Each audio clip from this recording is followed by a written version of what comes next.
Hey, everybody, this is Craig Garber. Welcome to Everyone Loves Guitar with a freshly made cup of coffee. We've got the one and only Buzz Campbell today. There you go. Couple of quick shout outs. Eugene Edwards, thank you very much for connecting us, the one and only badass Eugene Edwards. And make sure you go to everyonelovesguitar.com/subscribe and subscribe to the show, both audio and the YouTube channel. All right, let's talk about Buzz Campbell. American guitarist. Most people have probably heard of Buzz. Vocalist and songwriter. I don't know about that. No, I would think so, man. Baby boomers, yeah, man. Founded his group Hot Rod Lincoln from San Diego, California in 1990. He met Lee Rocker while he was opening for Lee and approached Lee about producing Buzz's first release. Lee produced that record, Hot Rod Lincoln, in 1992, as well as Blue Cafe, which was the band's third CD in 96. Mm-hmm. The title track, Blue Cafe itself, was written for Buzz by Brian Setzer, obviously original frontman of the Stray Cats. In 2000, Buzz was asked to join Shanana, the 1950s revival group whose legacy includes performing at Woodstock, a cameo in the movie Grease, and their own TV show from 75 to 81. You know, that show was only on 6 years. It seems like it was on like always. You know why? Because that was back when there was like 7 channels on TV, and it was on 5 days a week for a while. Yeah, man. If you know, I think we're around the same age. It's like you would sit there, and they were on every night, and you'd sit there and you'd watch the news, or Shanana, or maybe 2 other options, or sporting event or something. That's what it is. There was not a lot. There wasn't 300 channels of nothing on. There was only 7 channels of nothing. 7 channels, man. Really, I mean, I don't think I'm exaggerating. I don't think there was many more. No, you're right. You're totally right. I was in New York City too, and even in New York, it wasn't much different than that. Buzz left Shanana in 2004 after Lee Rocker asked him to join Lee's group. They've been touring the world with ever since, and Buzz is on all of Lee's releases since 2004. That's 16 years already. Buzz wrote the song Crazy When She Drinks for Lee, which was released in 2008 on the Black Cat Bone record. In 2015, this is really cool. A lot of people, a lot of artists, not a lot, but a growing number of artists are doing this. For one was Earl Slick. Buzz approached Lee with the idea of doing a theater show telling Lee's musical story. And so they've been out on tour, and the show's getting rave reviews for fantastic musicianship as well as storytelling. And I think the baby boomers are very interested in hearing that. And I never thought of this, but I would suspect that's why this show is sort of popular, because it's stories, Sure. And I think people like that, man. No, absolutely. Dude, thank you. Thanks so much for coming on the show, man. I appreciate your time. Thanks for asking me. I want to thank Gene, my good buddy Gene. I call him Gene. I known him for a long time. Eugene Edwards, just a great guy, great friend. Really sweet guy, man. Just like he was like a brother to me when we were growing up. And I think I met Gene when I was, he was 19 or something. And his sort of godfather snuck him into a bar that I was playing at. I was in my early 20s. And, is this in Yuma? No, well, he was living in Yuma at the time, but I was, of course, in San Diego, and I was playing Croce's, which was one of my first real sort of substantial gigs in my early career, which is Ingrid Croce, Jim Croce's wife's bar. That was in San Diego. It was in San Diego in the gas lamp area. She was kind of a founder of the gas lamp area, which has really exploded now, and it's kind of a big tourist spot for San Diego. But so I was doing a regular night in there, and his godfather, Chico, this crazy half Indian, half Mexican biker godfather that sort of a pseudo-adopted Eugene, brought him in to see me because he loved that we were doing this 50s retro music that was his music, because he was probably in his mid-60s at that time. This is in the 90s. Right. So that's where I met Gene. He came in, and he was super nice, and he was shaking my hand. Oh, I love what you're doing, and I'm a guitar player. And I was like, oh yeah, cool, man. And then I heard Gene playing. I went, holy crap, this kid is killing it. And we just became instant friends, and just spent a lot of time together. I'd go to visit his family with him in Yuma in the summer when it was like 150 degrees. And we just loved that we were guitar players trying to do something. And we just had such a great mutual passion for that, and for friendship, and just kind of appreciation of that we were really grabbing life sort of by the balls, and really like just kind of going after what we loved, which was music and playing. And the whole thing. It was a neat time. Dude, that was such a very kind thing. It was so nice how you just used all the right words there, man. That was very touching. No, it was, man. Like when we were appreciating grabbing life by the balls. That's good stuff, man. It'll all go downhill from here, trust me. I'm in the strike zone. The bar's pretty low with my coffee right now, but as I drink more of it, then you'll be going, can you stop now? Because you really said nothing for 20 minutes. No, Buzz, the bar's pretty low here. Let me tell you, you got a lot of, you have a lot of room. He is one thing about Eugene, and I want to talk about you. He's one of the most professional.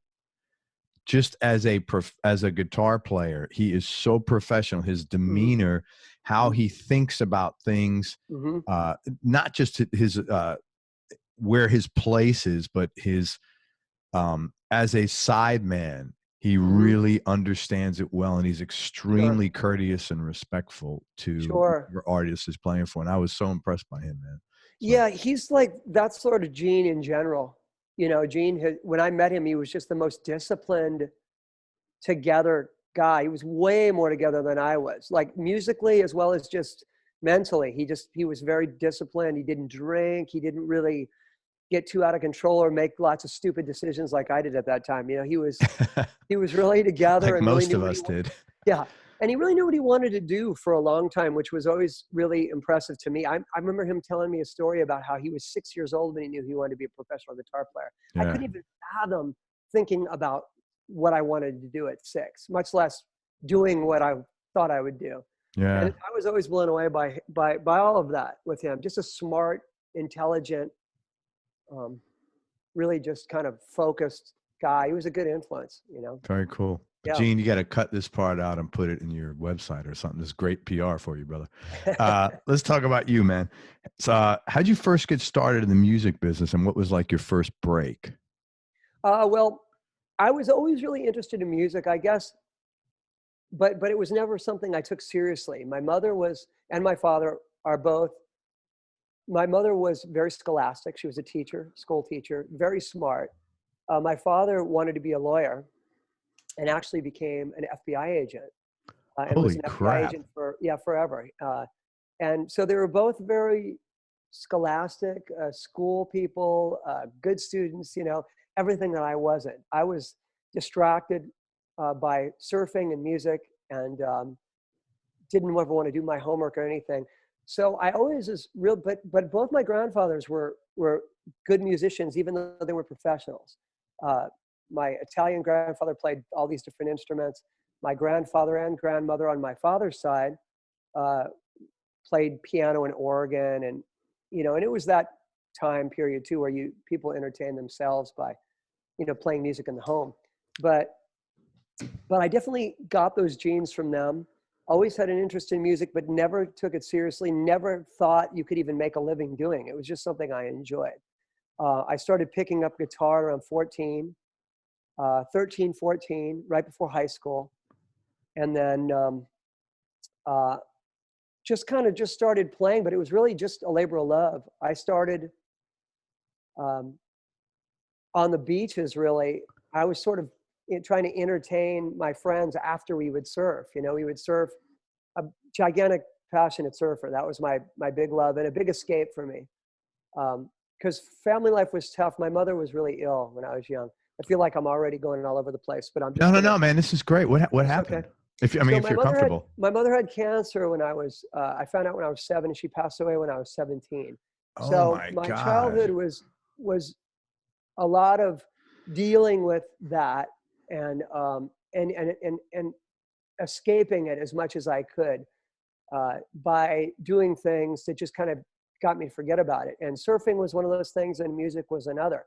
So with my with my surfer friends, we would surf all day, and then at night we'd have bonfires, you know, and, you know, cheap beer and you know, try to attract as many girls as we could. And right on. I was always pretty shy. So, you know, one way that I was entertaining to my buddies and also got me attention was playing a little guitar, and I just played songs I like. And it was always kind of rootsy 50s and 60s rock and roll. That's what I gravitated towards. So that was sort of how I first started playing. But I didn't really answer your question. Your question was, what was my first big break? Break, not necessarily big, you know, because that's kind of like, really nebulous. My first, when I got started with Hot Rod Lincoln, I mean, we just started playing in San Diego, and I guess our small break was just that we were doing something.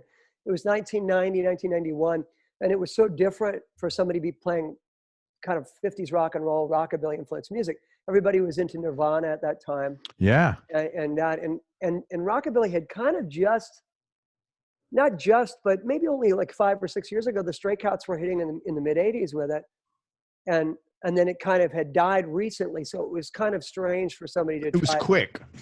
Right. It was quick, and it was early for a band to come back and try to do something that kind of only was kind of gone for maybe 5 years as far as being kind of a mainstream thing. It was sort of done at that point.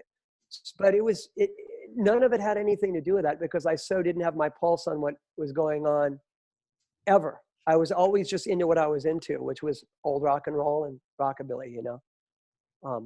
What about that? Was ahead. that like the sort of the tie-in with surfing? Is that why you think you gravitated? Yeah, I think originally surf music was I was into the whole subculture of surfing. I loved, I learned to shortboard originally, but got really into longboards, which is more of a 60s thing.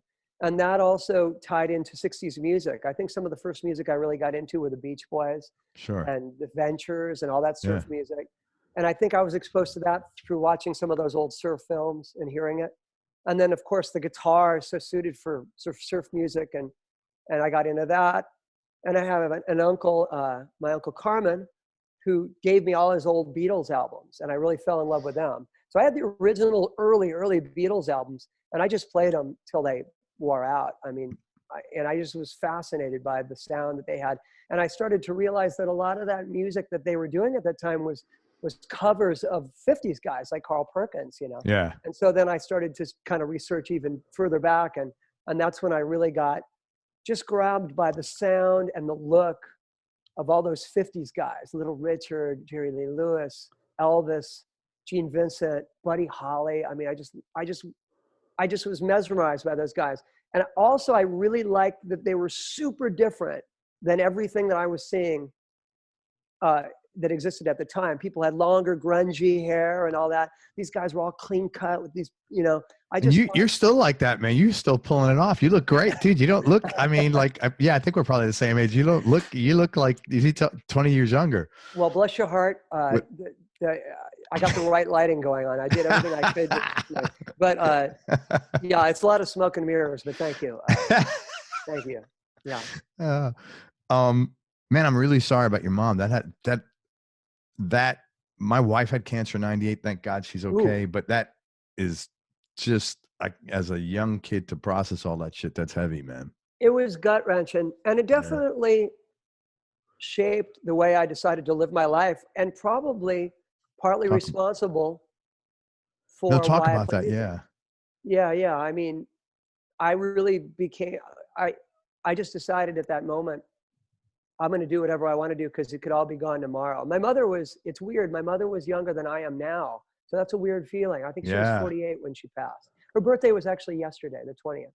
Wow. Yeah. Heavy, and my birthday is the day before hers. So we were really connected. Wow. So, happy birthday to you, man. Thank you. And so, yeah, it was profoundly effective on just my overall feeling. I think it was partly responsible for how I was able to sort of break the, for lack of a better word, like a fear that your parents put in you. You got to go to school. You got to do this. Otherwise, you're going to be a bum and you're not going to, you know. Yeah. And when she passed, I kind of went, I don't care.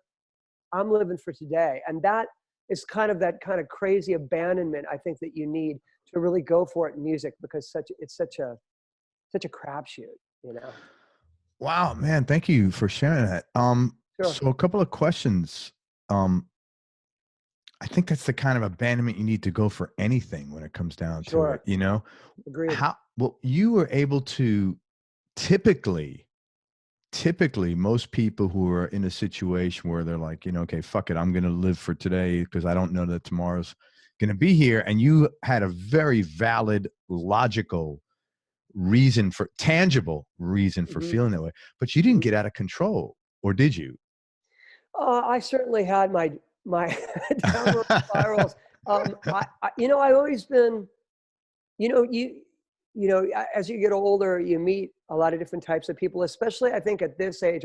I feel like I just turned 51, and I think you said you were like close to my age. No, I'm old. I'm 56. Okay, well, I think I'm always fucking old. I always used to be the youngest guy, and now I'm always the oldest guy. It's like a disease or something. What the hell? I don't know how that happens. I was always when I was in Shanana, I was like 20 years younger than anybody. I was the kid. Now I'm the age that they were when I was in the band. It's bizarre. Yeah. But what I was going to say was, like, at the age of 50, I think you start to get really, I don't know if reflective is the right word. And you see, like, okay, when people were 18, 19, 20, and then 30, and then what they did or didn't do. And I as I look back, I realized I was always pretty in control. I wasn't so wild that I could just go, oh, I'm just going to try anything, and I'm going to do anything. I was afraid to be that way. There were guys that were like, I used to just call it punk rock, guys that were punk rock, like, that would just do anything. I didn't have that. And it wasn't because I was smart. I mean, partly it was I had a lot of common sense, but it was also because I was afraid. I was afraid to try certain things. I never did super, super hard drugs. I got really into drinking. Right. At points in my life, and dabbled in some other things, marijuana and pills and stuff at points. And there were definitely some really dark periods. I made some very poor decisions in my, in my late 30s, early 40s, when I started really touring heavily with Lee and stuff. But overall, I'm pretty controlled. Yeah, you seem conservative. Yeah. You seem like very like you got your shit together. That's a good that's a good perception for me. Yeah, it's working. It's working. I'm really in control. I really got it together. It's funny because there is always, like, I grew up in the Bronx, and I was always cool. No, it wasn't cool. There's nothing fucking cool about it. It was horrible. Yeah. I was always attracted to doing living on the edge kind of stuff, because I was sort of like a freewheeling, I was on my own at very young. And but my wife was asking me about this the other day. She said, how come you never hung out with, like, really bad people? I said, I don't know. I never hung out with scary people. I don't know why. And I'm so grateful now because if, who the hell that's a scary road to go down. Oh yeah. And somehow I knew, any of the damage I did was self-inflicted. I would never hang out with someone that would potentially hurt that wasn't my thing at all. Sure. And it's funny how you have these, and nobody knows why, or, maybe I guess if I went to enough therapy sessions, I'll figure out why, but you have enough, why was your boundary here? Why was my boundary? You know what I'm saying? Right. It's always interesting to think about that. And, it's almost impossible to explain. Yeah. I don't know how, I don't know why. And I'm sure you don't know why. No, but you just kind of knew, I don't know. I had a real, I wasn't stupid. And I think I could see, maybe as you could see, if I go over there and start doing what this guy's doing, it's just not going to be good. There's really and no there was upside. A line I would draw for myself just to make sure. But then at the same time, I would walk right up to that line too. As And I would like it to appear a lot of times that I would do anything, because that's a good rock and roll image. Yeah, totally. And I definitely played that up, because I was a big wannabe rock star for a while. I think we all are as guitar players when we start. Sure. You want to sort of play that up because you think that's what you want. And then as you get older, hopefully you figure out who you really are. And then and you have gratitude about the stupid things you avoided doing. Yeah. Exactly. Yeah. Agreed. Yeah. Well, dude, thank you, man. That was very cool of you to share all that. My pleasure. What a great way to kick off an interview, man. I'm so happy. Oh, thanks. Well, I'm glad to do it. No, man, this is all right. So let's talk about, I'm assuming the band was named after that Charlie Ryan song, the Hot Rod Lincoln. The excellent history. It actually, here's the funny thing. So a lot of people in rockabilly, and I use the term rockabilly loosely, because it's really just, when I say rockabilly, theoretically it describes music. But when I use it, a lot of times I'm referring to the scene, the rockabilly scene. Sure. People who are into rockabilly, or the rockabillys, we'd call them, rockabilly scene. And I certainly was a big part of that, and certainly am. Oh yeah. Still to this day. But at the same time, I also kind of, there's real diehards, and I never was one of them. So I didn't know who Charlie Ryan was when I named that song, Hot Rod Lincoln. I heard the Commander Cody version. Now, that's the most popular, I'm pretty sure. I had an album, and it was and I say album, but it was a CD, and it was when CDs, I don't remember when CDs first came out, but it was, that's what we were all doing when I started playing music. And it was a compilation. And I want to say it was Rockabilly Volume 1 or something. And that song was on there, and Rock This Town was on there, and Tex Rabinowitz's song that we used to cover, Hot Rod Man was on there, and just a bunch of interesting, really cool rockabilly tunes. And that CD was one of those kind of like where you go, I kind of think I want to do this music. And then you take certain CDs or albums that really influence you, and you just kind of, they become like your study. That's what, for me, that's how it worked. Right. And I would listen to the guitar, and I would learn the songs. And so that song was on there. So I had a roommate who was like a really normal, just kind of dude, smart guy, good looking guy, chick magnet, and we used to go out and party a lot together, go to the bars together. Good friend. And I was getting into this rockabilly thing, and he was like, cool, whatever, man, do it, that's cool. He could see what I was doing. And one day he came in, and I was reading him. We were learning Hot Rod Lincoln or some of the song, me and Johnny G, the bass player. And he goes, Hot Rod Lincoln, that's what you should name your band. And I think I went, yeah, right. Shut up. Like, he doesn't know what he's talking about. He's like into like, clubbing and stuff. He doesn't know. And then we both woke up the next day, called each other, me and the bass player. And I go, that actually is a good name, And he goes, yeah, you're right. Yeah. And that's how it came about. That's so cool. Commander Cody, yeah. So it wasn't directly from the song. It was just, that's a pretty cool, it's a great name for a band. Later I did my research and found out, Charlie Ryan, and then Johnny Bond, of course, his was very popular as well. But Charlie Ryan wrote it, I guess. Yeah. And then Johnny Bond recorded it. And then of course, Commander Cody recorded after that, had a big hit with it.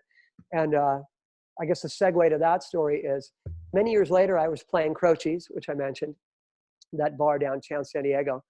And Ingrid Croce asked me, could you open up for Commander Cody? He's coming in here. Wow. Like, hell yeah, I will. I mean, are you kidding me? Yeah. And it was cool. She used to do these high ticket price shows in this very small, intimate room. And we were the house band sort of on this regular night in there. And so she said, let's do, you're Hot Rod Lincoln. He's Commander Cody. I said, that's very cool. That's to me. Let's do it. So yeah, I got to meet him. And I remember he was very nice. And he came up, wild dude, and this big like space between his teeth. He's just this wild 60s hippie guy, And I remember I was introduced to him through an agent that I had at the time. And he goes, Buzz Campbell, this is Commander Cody. And I said, Commander, I don't know whether to shake your hand or salute. And yeah. And we took this great picture together. And it was it was just, that's how that circle of, chasing a dream and naming your band, and then all of a sudden being face to face with these guys. That's kind of what it all. Yeah, that's really cool. About, Yeah. Did you play with them? Did you play with Bill Kirchen or? Bill Kirchen wasn't with them at that time. Okay. He had moved on, and he had another guy with him that was phenomenal. I couldn't tell you his name at this time. He always had great guitar players. But we opened. That's very cool. And then I saw him perform many times. I got to play with Bill Kirchen many years later with Lee in Nashville. Oh, and that's I think awesome. I actually told him that, and God, he was amazing. Oh, I had to play after him, which was just like. Yeah, that's not a good. He had just put out that album, that Honky Tonk Hammer. Oh, I forget the album. It's a great title. It's this, I'm gonna screw it all up, but it's something like Gods of the Honky Tonk Hammer or something. Amazing album. Him singing, playing guitar in it, and he was promoting that album in Nashville at the CMJ festival or something, and we were on after him, and I was like, really? Like, yeah, really? I got to go play guitar after Bill Kirchen? Yeah, that's not good. So then I go, I'm leaving. So I walked upstairs, and Marty Stewart and Kenny Vaughn. Yeah, I had were Kenny on the show. Upstairs. I go, you can't get a break. I can't get away. I can't avoid. Yeah. Yeah, those are all monster guitar players. Oh, man. yeah. That's so funny. Do you know, I had another guy on here who is not really a rockabilly guy now, but spent most of his career. Do you know Paul Pagat out of Oh, I Canada? know Paul very well, and he's one of the best that exists right now. Yeah. He And is hilarious too, man. yeah, you were telling me I have to hang with him.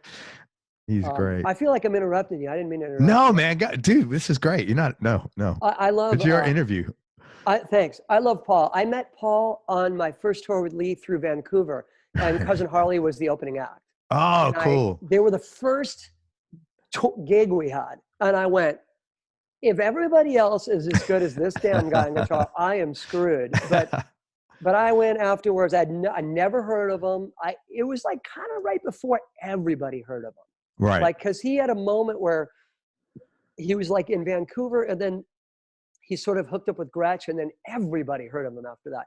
But I saw him in the beginning when he was still playing a Gibson with P90s, and he was just monstrous, and they did all these cool covers, and his band just killed. And afterwards, I just said, dude, you're like incredible. And he was so nice, and we hung out all night and drank a beer, and I was still smoking cigarettes, and I kept bumming cigarettes from him, and we just sat around and talked all night, and he just couldn't have been a nicer dude. And now everybody knows him, you know, and you know, to his credit, of course, as they should, because he's just incredible. Yeah, he smoked on, man, if I remember, he was chain smoking on the interview.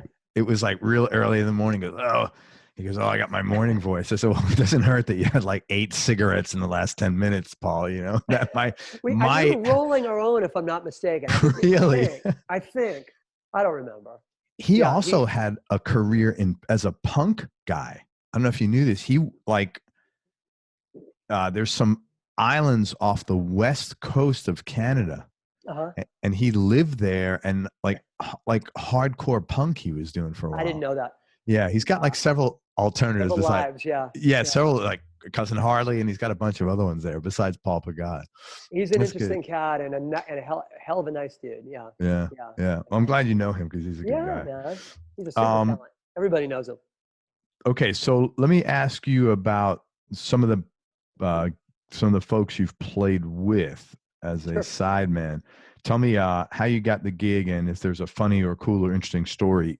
Talk about Shanana first. How'd you get the gig with them? And that had to be some weird. Well, what's not funny about Shanana to begin with? You know, That's right. I mean, Shanana, it was awesome. I had met Jaco Marcelino, the drummer, original drummer. They all went to Columbia University out of New York. They were all like. They all went to Columbia University. Yes, That's an Ivy League school. Yes, they're all Holy very shit. intelligent dudes, very intelligent guys, very intelligent, scholastic, but also extremely creative guys. A lot of theater guys, singer, theater, you know, and also very, very scholastic, very good at just smart people, all of them. And they all met at that school, and that's how they hooked up. There was a Glee Club kind of band that Donnie had put together. Donnie York, original, one of the original members as well, singer. He's the one who wears the glasses and the striped shirt, very recognizable. And Jaco, and they all got together there at Columbia, and they decided, they went from doing an a cappella thing to, I think what happened was, the story they told me was that they were doing this kind of Glee Club thing, and during that show, they were doing some doo-wop songs. And they kind of realized, wow, the doo-wop stuff's really going over. We should put a band together and just do this. And that's how the whole thing became. And it became this 50s thing. And the shtick really was that they were these 50s guys, but it was the 70s. Right. And they were yelling at the hippies. And the hippies loved it. They used to cuss at them and stuff. Really? Hippies, you fucking hippies. You know, this is rock and roll. And the hippies thought it was hysterical, you know. And that's how they got on Woodstock. And that, you know, essentially was the reason the Woodstock movie was how they just exploded and became kind of a household name. I got the gig because Jaco had moved from New York to San Diego at some point and was living in La Jolla, and he had heard about me because they were looking for a guitar player. And he had heard about me through Hot Rod Lincoln. There's this guy, he plays 50s rock and roll, he's pretty good. You guys should go check him out. So he came, he checked me out. He thought I was pretty decent. We talked for a bit. And then he brought Scott Simon, Screaming Scott, the piano player. And he came out, and the two of them basically called me the next day and said, if you want this gig, it's yours, and here's what it entails. And I was all in. I had just had my son, Drew. He was like a couple months old, and I was kind of struggling, trying to make a living. I just got married, and it was really a blessing. And I learned a ton from those guys. I mean, I would say the most profound thing I learned from those guys, and this isn't an insult, it's a compliment, is I'd be sitting there playing as good as I could possibly play. And they would come over and go, you're playing great, but they're jumping out of their skin, and they're like, you got to move around, dude. And they were such great showmen. They were. I remember that. Their routine, they were always moving. They were on fire. Yeah. When the curtain hit, and these guys were older when I met them, and they're still that way. They just have 150% more energy than anyone I've ever seen. And that rubbed off on me. That, along with their professionalism, traveling by plane, their knowledge of how to kind of get around the country, and just what was important, how to put on a good show. They really took me in and showed me, this is the next level, Buzz. This is what it's like when you're not in a bar anymore. This is how to put on a real show. This is the energy you should bring. This is how to be a front guy.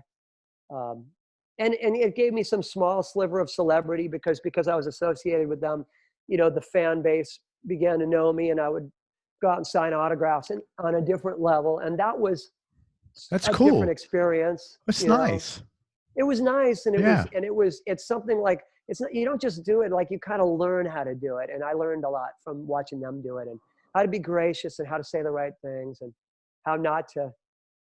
I used to dismiss myself all the time because I was like, look, I'm not an original guy. These guys are Shanana.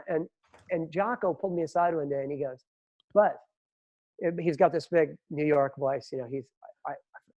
The drummer was from the Bronx, another drummer, Paul Cambaro, who also worked with them. But Jocko might've been a Long Island guy. I can't remember. But Jocko used to say, Buzz, stop ruining these people's fantasy and just sign the damn picture. He goes, you're in Shanana, okay? Just tell them you're in Shanana. That's it. And I realized, why ruin it for people? Just they don't know. Be who they want you to be. Yeah. Thanks. Yeah, I'll sign up for you. Were you on the TV show? No, I came much later than that. But, cool. They don't care. You know, and take their, and that was a good lesson. That is a good lesson, man. Yeah, it was. It really was. It was a good lesson. And I'll never forget it. I'm still talking about it. Well, it's nice too, because when you have, man, I know what that's like when you got a lull in business, you got a kid, it is like really not a happy, It was tough. Yeah. It was a scary You're talking time. about not sleeping, Yeah. So it came at the right time. So you were probably so grateful for it on top of everything else. Yeah. That's great. Amazing. Man. That's good. But they were great. Like, just to touch on with them, you asked me about them. They're all just really wonderful to me. They really mentored me. They taught me a ton, and they're still my friends to this day. I still get a birthday wish from one of them or an email. Every once in a while, Scott will show up at a show. I didn't even know he's coming. He sees I'm playing on Facebook. He just shows up. I mean, if you would have told me 20 years ago that, guys from Shanana would come out to see me play, I would have told you were crazy. I mean, to me, it was just such an honor. It was an honor to be a part of it. And I always, some people, Shanana, they're kind of jokey and blah, blah. And to me, it was just nothing but an honor. I really value the time I was with them. And if they called me to play with them tomorrow, I'd do it if I could. That's awesome. I was very honored by it and really had a great experience with all of them. I really have a lot of love for those guys. They're definitely family. That's really cool. It's easy. I always, it's easy to be a critic. Sure. Everybody, you could say they're jokey, they have their shtick. Sure. But guess what? Who wouldn't jump at that opportunity to tour around the world and play on big stages? I mean, it's a good gig. I saw a lot of amazing cities. I traveled a ton. I saw more with them than I had in my entire life of the States. They played a lot in the States. I never played Europe with them, but we played a lot in the States and played a lot of interesting places. And talking about travel, it's interesting. I think some of the best things about being a musician are being able to travel places that people don't normally go to. Yeah. And it's funny sometimes you're going to Crockett, Texas. I remember I went to Crockett, Texas with Shanana. Where's Crockett, Texas? Do you know? No idea. I don't remember either. I just remember it was some little town, and we played this little place, and the whole town came out, including the mayor, and they had this big spread of food for us. And then there was an after party at the mayor's house, which looked like a mini White House. Oh my and it God. was, and I think that's cool. It was super cool. Yeah. And we had dinner at this restaurant that I think was a railroad restaurant that the train used to stop in the 1800s, and Abraham Lincoln ate at. Like, that's really cool. No one would ever go there and see these things. Like, it's great to go to Paris and see the Eiffel Tower. I would strongly recommend it. But it was pretty cool to go to Crockett, Texas, and see where Abraham Lincoln, ate, and see where the frickin' mayor lived, and have a drink with him in his house. Well, it all comes down to the people, man, the interpersonal. That's right. It's funny, when my wife and I, we actually got married in Hawaii, right? We don't have we don't have any families pretty much. She has a family, I don't.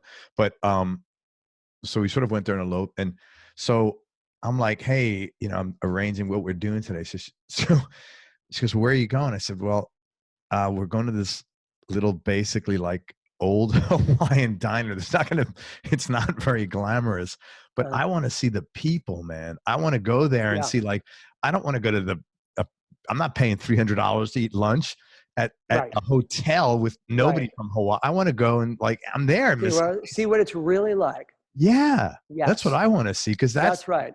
That's what I'm going to take away. I'll see a guy there with, a patch on his eye. Who the hell knows what I'll see? But that's exactly the meat of what I'm trying to say. I think if you would ask me, what's the single most cool thing you've gotten out of being a musician? That's what my answer would be. It would be to be able to experience people as they really are in their real environment and have them share that with me. That is the greatest thing that I think I ever will take away from being honored to perform for people, is having them take you in and going, here's where I live, here's what we do, come into my home, and to create these instant relationships with people and be able to experience the world on that level. I don't care how much money you have, you can't buy that kind of No, you can't. How old is your son now, by the way? My son's 16 now. Dude, let him listen to this, because what you just said was really critical, man. He'll never listen. They don't until like mid-20s they start listening. They come back around. They do. My son I have my two older ones are 29 and 27, and only like at 25 maybe, my son came to me one time and goes, Dad, all the time when I was younger, I hated you because you always told me, don't do this, this is going to happen. And I was so aggravated because you were always right. Not 99, just like 100. And I really hated you. He goes, but I appreciate you now. And I really, that's great. Yeah, but it took 25 years, and it's not it's literally a zero thankless job until that point. That's the problem. I don't, not to paint my son in a bad way, or my daughter. My daughter's 13. They're both amazing, and we have great relationships. My wife's from Mexico, and we're very connected and very close. That's cool. We're actually sometimes we're almost too close, like to where we keep other people out. We do a lot of stuff together, but he's still 15, 16. He's turning 16 actually February 4th. So he's just a few weeks away from being 16. I think of him as 16 because he's driving. But he's still a cool 16-year-old that thinks, I don't care how cool Dad is. I don't care how many times I keep trying to tell him I'm a rock star. He still thinks I'm a dork, and you know what? Right. I probably am, to some extent. So, and I'm okay with that. Yeah, just hang in there, man. About 10 years, you're gonna be all right. I appreciate that. Yeah, I'm gonna hang in there. It does turn, but the first time they come to you, it's like I went to my wife. I was like, it was almost like a surreal experience. I'm like, you're not gonna believe what Nick said to me today. I was like, so it's that weird because it's profound. Tough being a dad, man. It's not easy. Pretty neat. Yeah, it's pretty much what you live for. Yeah, and you know what? I think Latin families many other cultures do a much better job. It's not to do a better job. The dynamic, the expectations of Latin cultures and lots of other cultures Sure. outside of America are much more family oriented. And, you know, as I get older, I mean, my kids are close by. I see them all the time. I talk to them all the time, and I wouldn't have it any other way. But I see how other cultures operate, and there's an expectation where in here it's like, okay, you turn 18, you go, or whatever age. In other cultures, that's not how it works. You know, That's right. you know, and I think the priority is first and foremost on loving one another. Absolutely. A little strong. Not that American families aren't close. I love living. I'm from. I know what you're saying. Yeah, but I think it's just there's different cultures, and because I'm Mm-hmm. from New York and I've grown up with so many cultures my whole life. Mm-hmm. Sure. I noticed that, and I admire that very much so. Yeah, absolutely. My mother was from Rome, and my grandmother from Naples, and then my wife was from Mexico. And I don't think it's any secret. I mean, Yeah. You were attracted to what, you know, it's very Freudian to marry like someone like your mother or your grandmother. I was That's raised funny. by both. Yeah. It's actually quite frightening.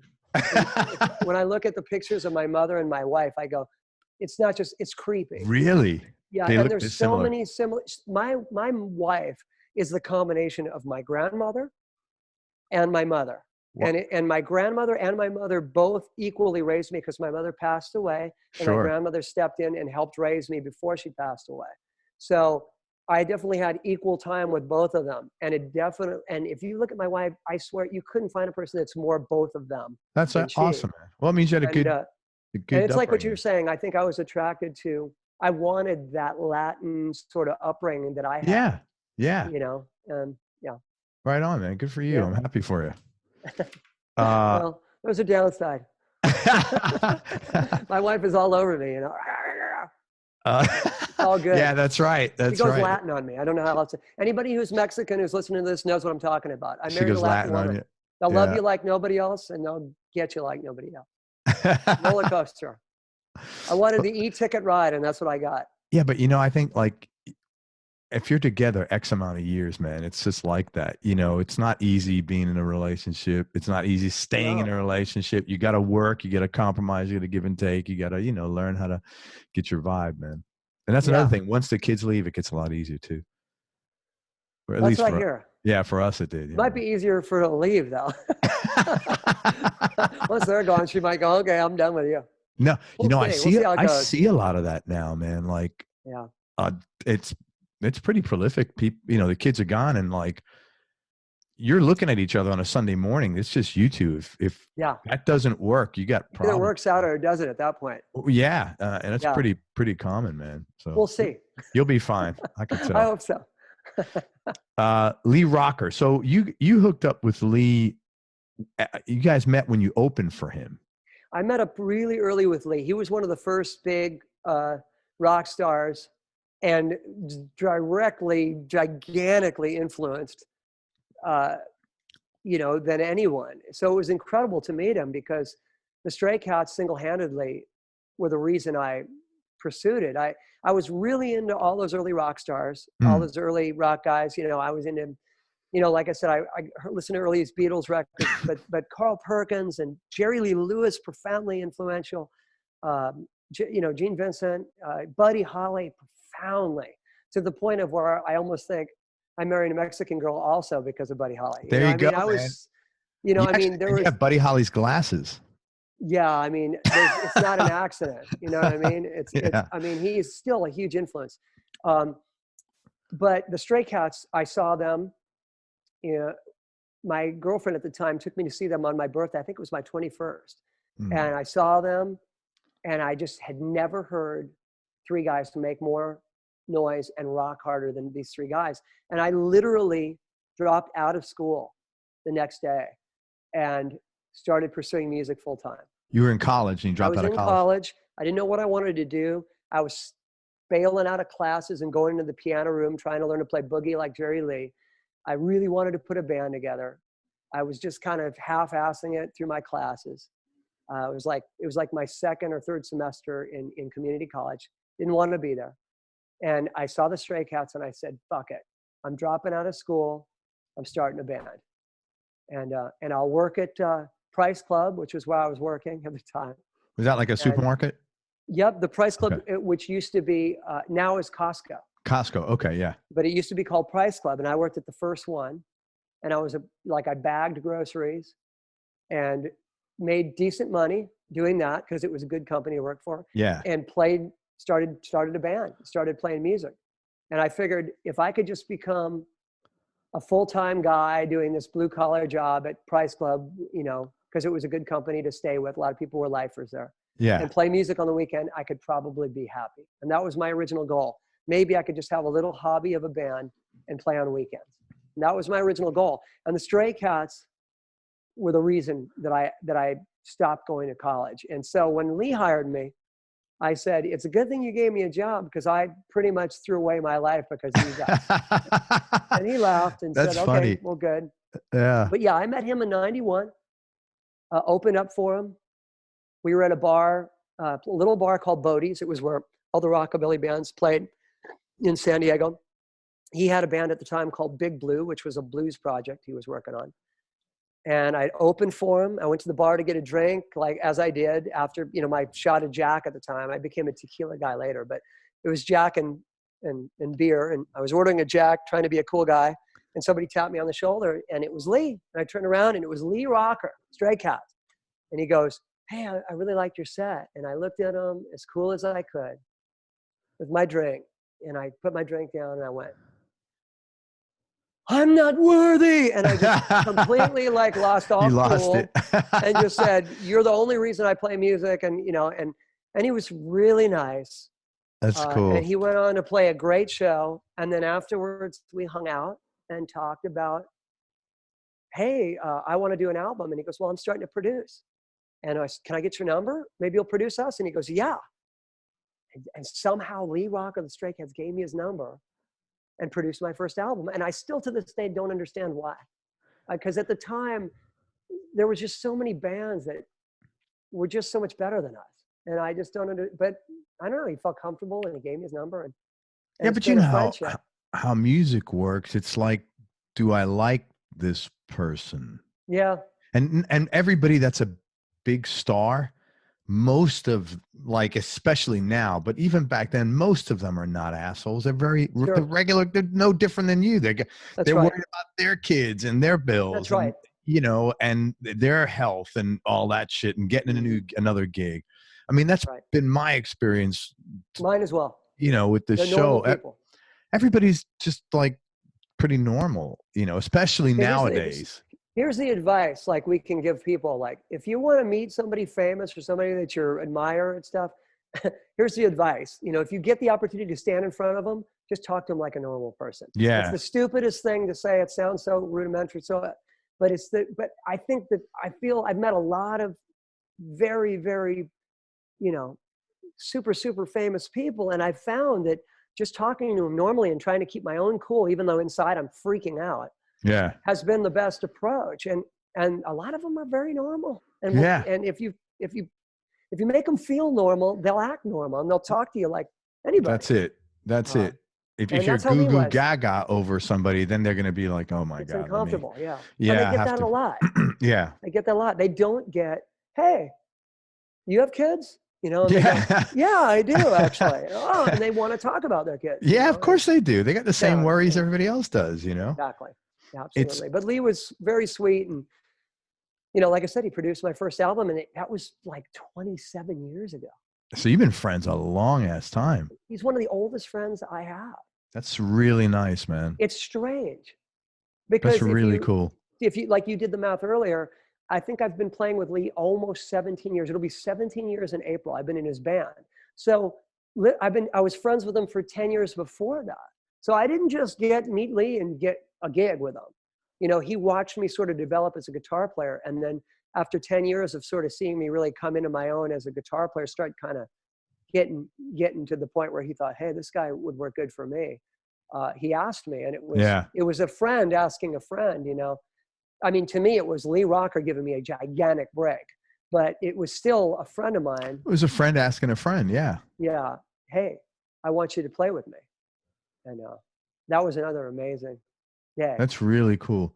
That's a good story too. That's a great story. It's very weird though, this thing with celebrity, because I don't really get it. I went to the Elton John show. I'm friends with Matt Bissonette, his bass player. Okay. And so we were in VIP, and it was very funny just being there, because people were, Matt was wearing like gym shorts and a baseball cap. Right. That's who he is. He's like very, and everybody's running around like taking pictures of, like maybe it was the guy that cleaned Elton John's toilet, but they were like, oh my God. And it was funny because someone walks over to Matt and says, excuse me, do you know so-and-so? And Matt said, gee, I'm really sorry, sir, I don't. And he goes, yeah, this is what he says. He goes, you wouldn't know him. He's really high up on the food chain. That's great. And I was just, my wife and I were like, oh my God. He stands next to Elton John every night for 12 years. I mean, or for, the bass that you hear? That's me.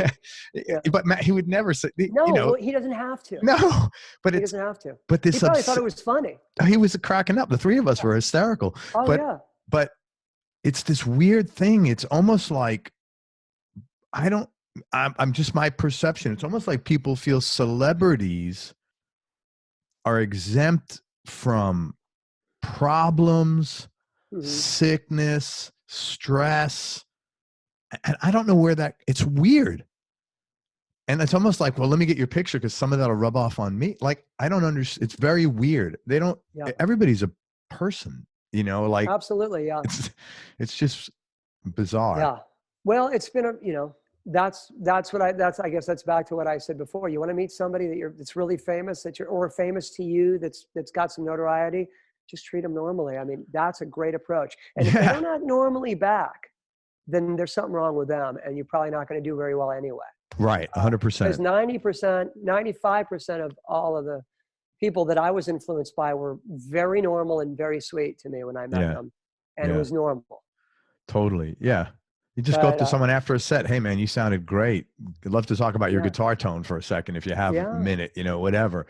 The easiest thing to do, Yeah. Crazy. A lot of times I try to find something that's really specific about them that I know they'd be interested in. And I know that's a little predetermined, but I find that's a good way to It's great. approach. But if you want to meet someone, you should do some planning. I got to do a crazy show. This is a funny story. I got to do a crazy show with Lee. Lee was playing with Jimmy Vivino. You know Jimmy Vivino? Yeah, I had Jimmy on the show. Jimmy's so great. Jimmy's another just great guy. And he's not short for talking. Yeah, he's a cool dude. He's a New Yorker, man. He's a New Yorker, and he cool. I love Jimmy, man. Very good guy. So Lee really and Jimmy Jimmy and Lee got tight, and he actually sat in with us once. And then Lee started doing some shows with him, like where Lee would be in New York and Jimmy would do these shows where he'd have guests, And so Lee became a guest at one point.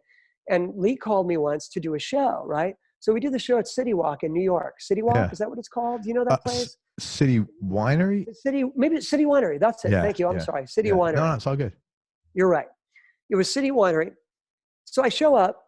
It's Jimmy, Lee, myself, Jimmy's harmonica player, and Anton Fig on drums. Wow. Yeah. And I'm like, really? Wow. Like that's Anton Fig? Cool. Yeah. Like you couldn't fail to mention that, like, so Anton, who's done everything. Yeah. Played with everyone. Guys, I mean, I was like, look at his thing. I go, you played with Kiss at one point? It's like, how big is your resume, dude? So we were backstage, and I'm sitting next to the dude, and it's like, what are you going to do? Ask him about drums? It's like, every guy asked Anton about drums. He's so sick of talking about his drums. So I'm hearing his accent, which I didn't realize. And I go, where are you from? And he goes, South Africa. And I go, no kidding. And I go, cool. Some of the best surf in the world is in South Africa. And he goes, I'm a surfer. And I go, no way. Where did you surf? And he says, Jeffreys Bay. Jeffreys Bay is maybe considered to be the best surf spot that exists by a lot of professional surfers. I personally have never had the pleasure of surfing it. He grew up surfing there. So I just lay into him about it. And he just couldn't be happier about talking about it. We had a great time. We didn't talk about music at all. Yeah. We talked about surfing. And we had a great time. Perfect. That's awesome. But I mean, I guess I just went on a tangent. That's the coffee just kicked in. No, no. But that's you're making a point of talk to people. Don't ask them the same thing that they've been asked a million times. Talk about what they're interested in. Yeah. And we had a great time, and we had played, and we had a ball. It was fun. That was a nice gig, man. That's a good. It was really fun. Yeah. It was fun. Do you happen to know a guy named Jacob Peterson? He's that name rings Steve a bell. Miller's guitar player. Oh, cool. I just saw Steve play. I don't know any of them, but I just saw him play literally like 4 months ago. He was playing down the road at a casino I was working that I live near. In San Diego. I'm actually in Temecula now. So Pachanga Casino is 3 miles from me. Okay. And I went and saw them, and boy, they were fantastic. So I know exactly who you're talking about, but I don't know him. So Jacob told me a story. He was on here a month ago, and he said, I'm at an event and Robert Plant is standing 6 feet away. Wow. And he said the same. He goes, I didn't want to go over and ask him about Led Zeppelin. Yeah. And he said, I thought about what can I talk to him about? Yeah. And I realized we have a mutual friend in common, a bass player, Glenn Fukumoto or something like that. And I just went over, I said, hey, Robert, how are you? He goes, we actually have a friend in common, this guy. And they were like, oh, you're kidding. I haven't seen Plant says, I haven't seen him in ages. How's he? Right. Boom. Instant engagement. And then what do you do? Oh, right. I play with, Steve Miller. Great. Yeah. And he said, can you tell, where's Steve? I want to go see Steve. Oh, cool. Yeah. So it was a whole, No, it makes sense. That's what you have to do. What do you do? Go up to him and go, I love, that was great. Zeppelin's great. Really, thanks. Never heard that sure before. He appreciates it, but yeah, it's like Stairway to Heaven. What do you say to him? Yeah. Oh man, a very valuable lesson, man. I think it's smart. Sure. And how did you? And I guess you connected with Brian through Brian Setzer. Actually, I believe not. Yes and no. I met Brian. I had a girlfriend at the time in those early years that was a big Cats fan that had met Brian and knew Brian. And Brian has at least when he's always had an incredible memory for people. Interesting. Which is amazing. And I had just done my first record with Lee, and Brian was at the NAMM show because they were just getting ready to do his signature model guitars at the time. This is before Gretsch even was with Fender. Oh, this is way back. Way back. Yeah. And I went, and he was doing a signing. They had he was signing his posters for his, the first year of those Brian Setzer hot rods or something. And so I waited. I mean, I was a fan, and I waited with my girlfriend, and that was my in. She said, Brian, this is my boyfriend, Buzz. And he said, oh, hi, how are you, Shari? Oh, hi, Buzz. How are you? And I said, I'm great. I love you, Brian. You're my favorite. I just did a record. Lee Rocker produced it. That was my in. Lee Rocker produced it. Here it is. Boom. And I handed him the album. Good for you, man. He goes, thank you. And it was a CD. And he goes, thank you. He goes, you should come see me play. I'm doing this new thing with an orchestra. And we're doing a private show. It's only our 4th show. We've never played publicly. You should come. And I said, oh, okay. Yeah. Of course I'm coming, like, oh, let me think about it. Okay. So he gave us passes, and we went to see that orchestra play at the NAMM show. I couldn't tell you what year it was. The first one they ever played. They did a private party for Gretsch. It was like being at a wedding ceremony. There was all these bigwigs there, all these little round tables in this big room. It was like, and we watched him do this orchestra, and I sat there and went, this is incredible. This is going to be huge.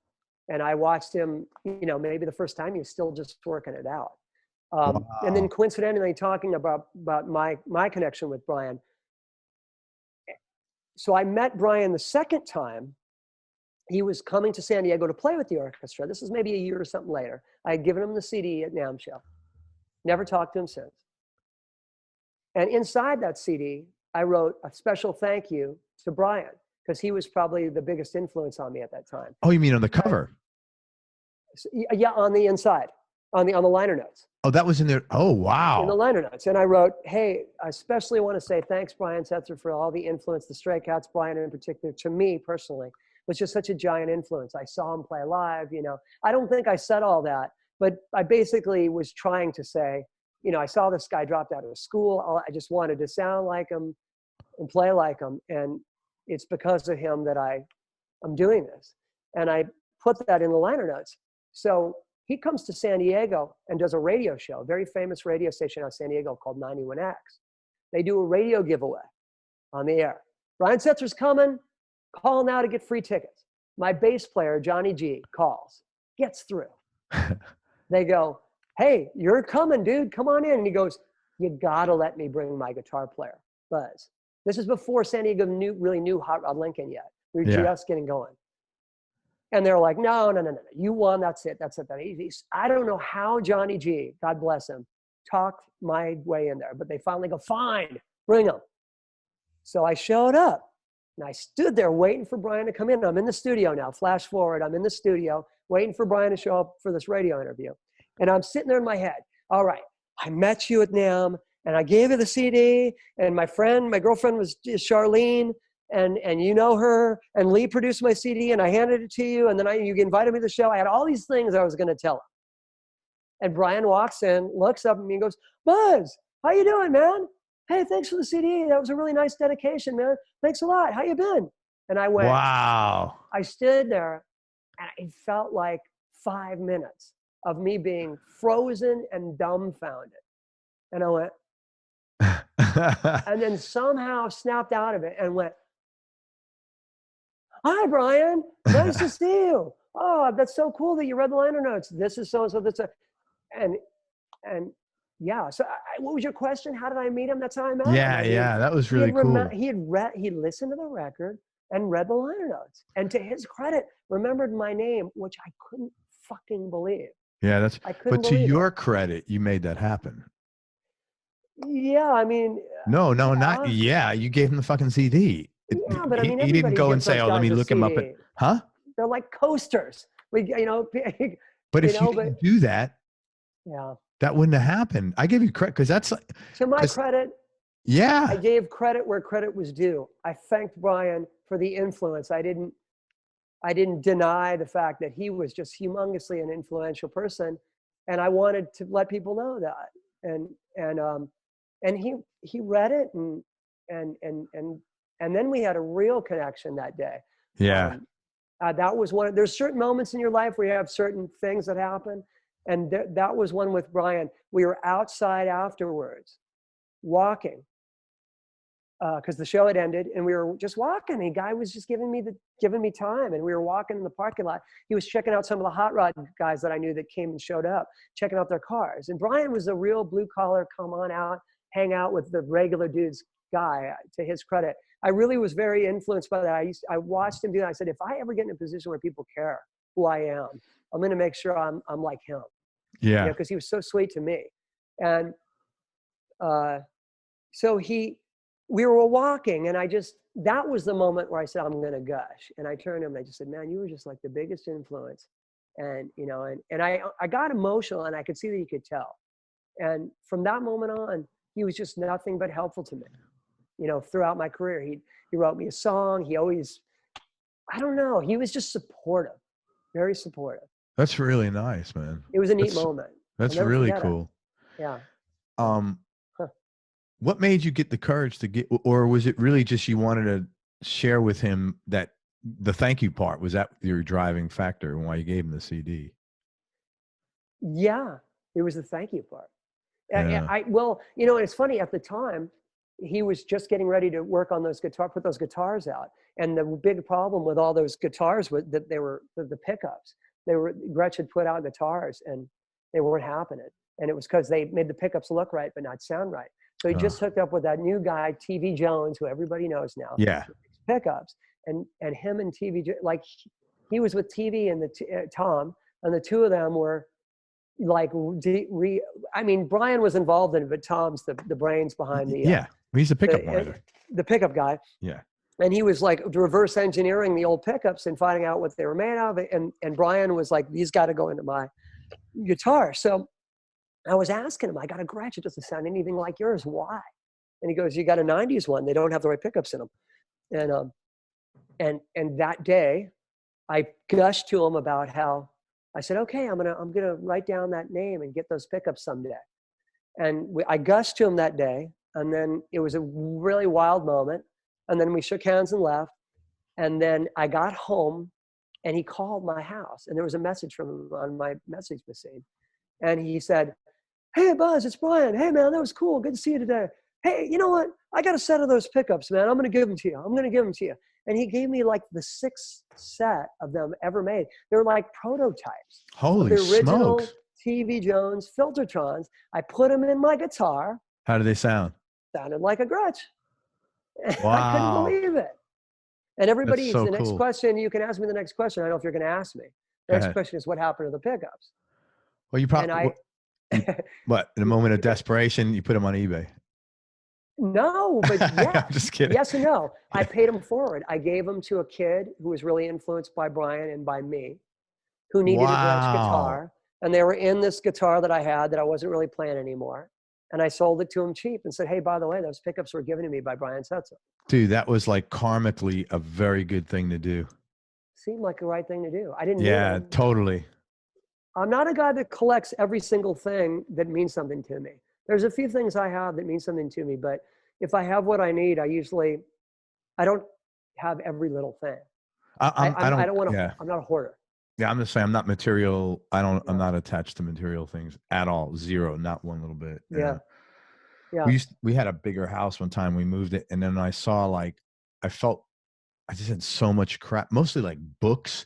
It wasn't like I bought expensive things, but I had like thousands of books because I loved reading, and I'm like, this is ridiculous. I felt like gluttonous, and ever since then I'm not a minimalist, but I don't have shit anymore. I just good. It's just it's just stuff. It's stuff. Who needs? I want like air. I want space, man. I got memories too. And yeah, that's always been the most important thing to me. Boom. That's exactly right. And none of that shit makes you a memory ever, ever, ever. You go out, spend a night out with your wife at a hotel. That's a memory, or go away for a long drive upstate. That's a memory. Yeah. That's funny too. Like the cell phone era hadn't developed yet. And I met a lot of very, very big stars kind of before the cell phone pictures. And I never took photos with any of them. And it was actually a conscious decision because I didn't want to ruin that moment of, I'm just trying to treat you like a normal person. Now I'm going to ruin it by taking a picture with you. And I'm not saying that you shouldn't do that because that's just what people do now. And it's fine. Right. I don't ever mind it. Right. And I do take photos with people now because there's a lot of photos I wish I had. Yeah. But yeah, that wasn't ever me. Even back in the days when I met Johnny Cash and Willie Nelson and Waylon Jennings and all these guys, I never took a photo with any of them. But the memories really are what I cherish, Can I tell you something? I'm exactly the same way because like guys, like you might come to town one day, right, to play here. You'll say, "Hey, Craig, I'm in town. Do you want to come see this show?" Or, "Hey, do you want to go grab lunch?" And I'll say, "Definitely." So I always go out, and sometimes I could see the show, sometimes I can't. But if I can hang with somebody, lunch, cigar, drink, whatever, I love to. And so I always come back home, and Anne's like, "Hey," Anne's my wife, "did you get pictures?" And I'm like, "I didn't." And she's always like, "Why?" I said, I don't want, and I don't think people would think this, but I don't want someone thinking that's why I met them. So I could because it's not, because I don't give a shit about that. If I have a picture, how does that help my life? Right. If I have a picture of me and you, so I'm always the same. I never want someone to think, "Oh, I met you so you could be my prop for the night." Yeah, I heard Brian one time get a photo with a news guy, and it was interesting the way he did it because they were talking and the guy was excited. The guy came backstage to meet Brian. This was like at the Hard Rock or something in Vegas, and I was backstage and I was chatting with Brian. This is years ago, and I don't know who the news guy was. That's a cool place, by the way. That's a great place. Yeah. And this news guy had come to the show, and he wanted to meet Brian, and he was a big time. So I don't even remember who it was, but I remember Brian talking to him, and they were, Brian's sweet, and the guy was really nice, and they just had some small talk, really nice. And then Brian said to him, "Hey, do you mind taking a photo with me? I mean, this is for me. This is just for me." And I remember the way he said it was interesting because I remember he was like, "Hey man, this is for me. This is for my house. This isn't to exploit or do this or that." He wanted to make that clear. And I thought that was pretty cool. He was like, "Hey, I'm excited that we got to meet, and I just want this picture for me." Thank you. Thank you for sharing that because I'd like to do that sometimes, but I don't because I'm always like, you know, This isn't for Facebook. This is for me. Yeah. And I think people know me. Like I think people could get that vibe, but I never want anybody to like walk away saying, oh, well, I was his prop. I mean, I'm not that important that anybody would be thinking that, but you know, I understand what you're saying. So what prompted you to encourage Lee to start doing this whole musical story thing? Good question. Yeah. What happened was I've been also like a side guy for a show called The Winter Dance Party, which is a tribute to Buddy Holly, Richie Valens, and the Big Bopper. A friend of mine who I met by getting called to be his, I must have met him 15 years ago almost. He needed a guitar player as a sub. John Mueller is his name. Super smart actor who did the Buddy, what is it called? Hey Buddy on the theater. He had it and got approached to do a show. At least the story he told me was, hey, somebody called him and said, hey, can you just do the music? Like he was doing the show and everything. And I said, man, you were so great with the music. We'd love to do like a tribute show of the music. And that's how he got started. He's been doing it like 20 years now. And, wow. And so his brother helped him create the show. And then he called me when his brother wasn't available. And I used to sub the show a lot because he was Buddy Holly and then the Richie Valens. But then there was always this core band of guitar, drums, bass, and saxophone. And then the guitar player would also double and do very simple piano parts. So he called me to do that. And I'd been doing it off and on ever since for 15 years. And then his brother recently retired. And he said, can you do this pretty much full time for me? I said, as long as I'm not working with Lee, I will. Yeah. So I have a sub now and I work with him quite a bit. I'm actually That's cool. going out with him tomorrow. To answer your question, how did we get started with the theater? We were playing these gorgeous rooms. He's built it up into this incredible thing. And doing all these theaters. And I was like, why am I playing these beautiful theaters with you? No offense, doing an impersonation of Buddy Holly.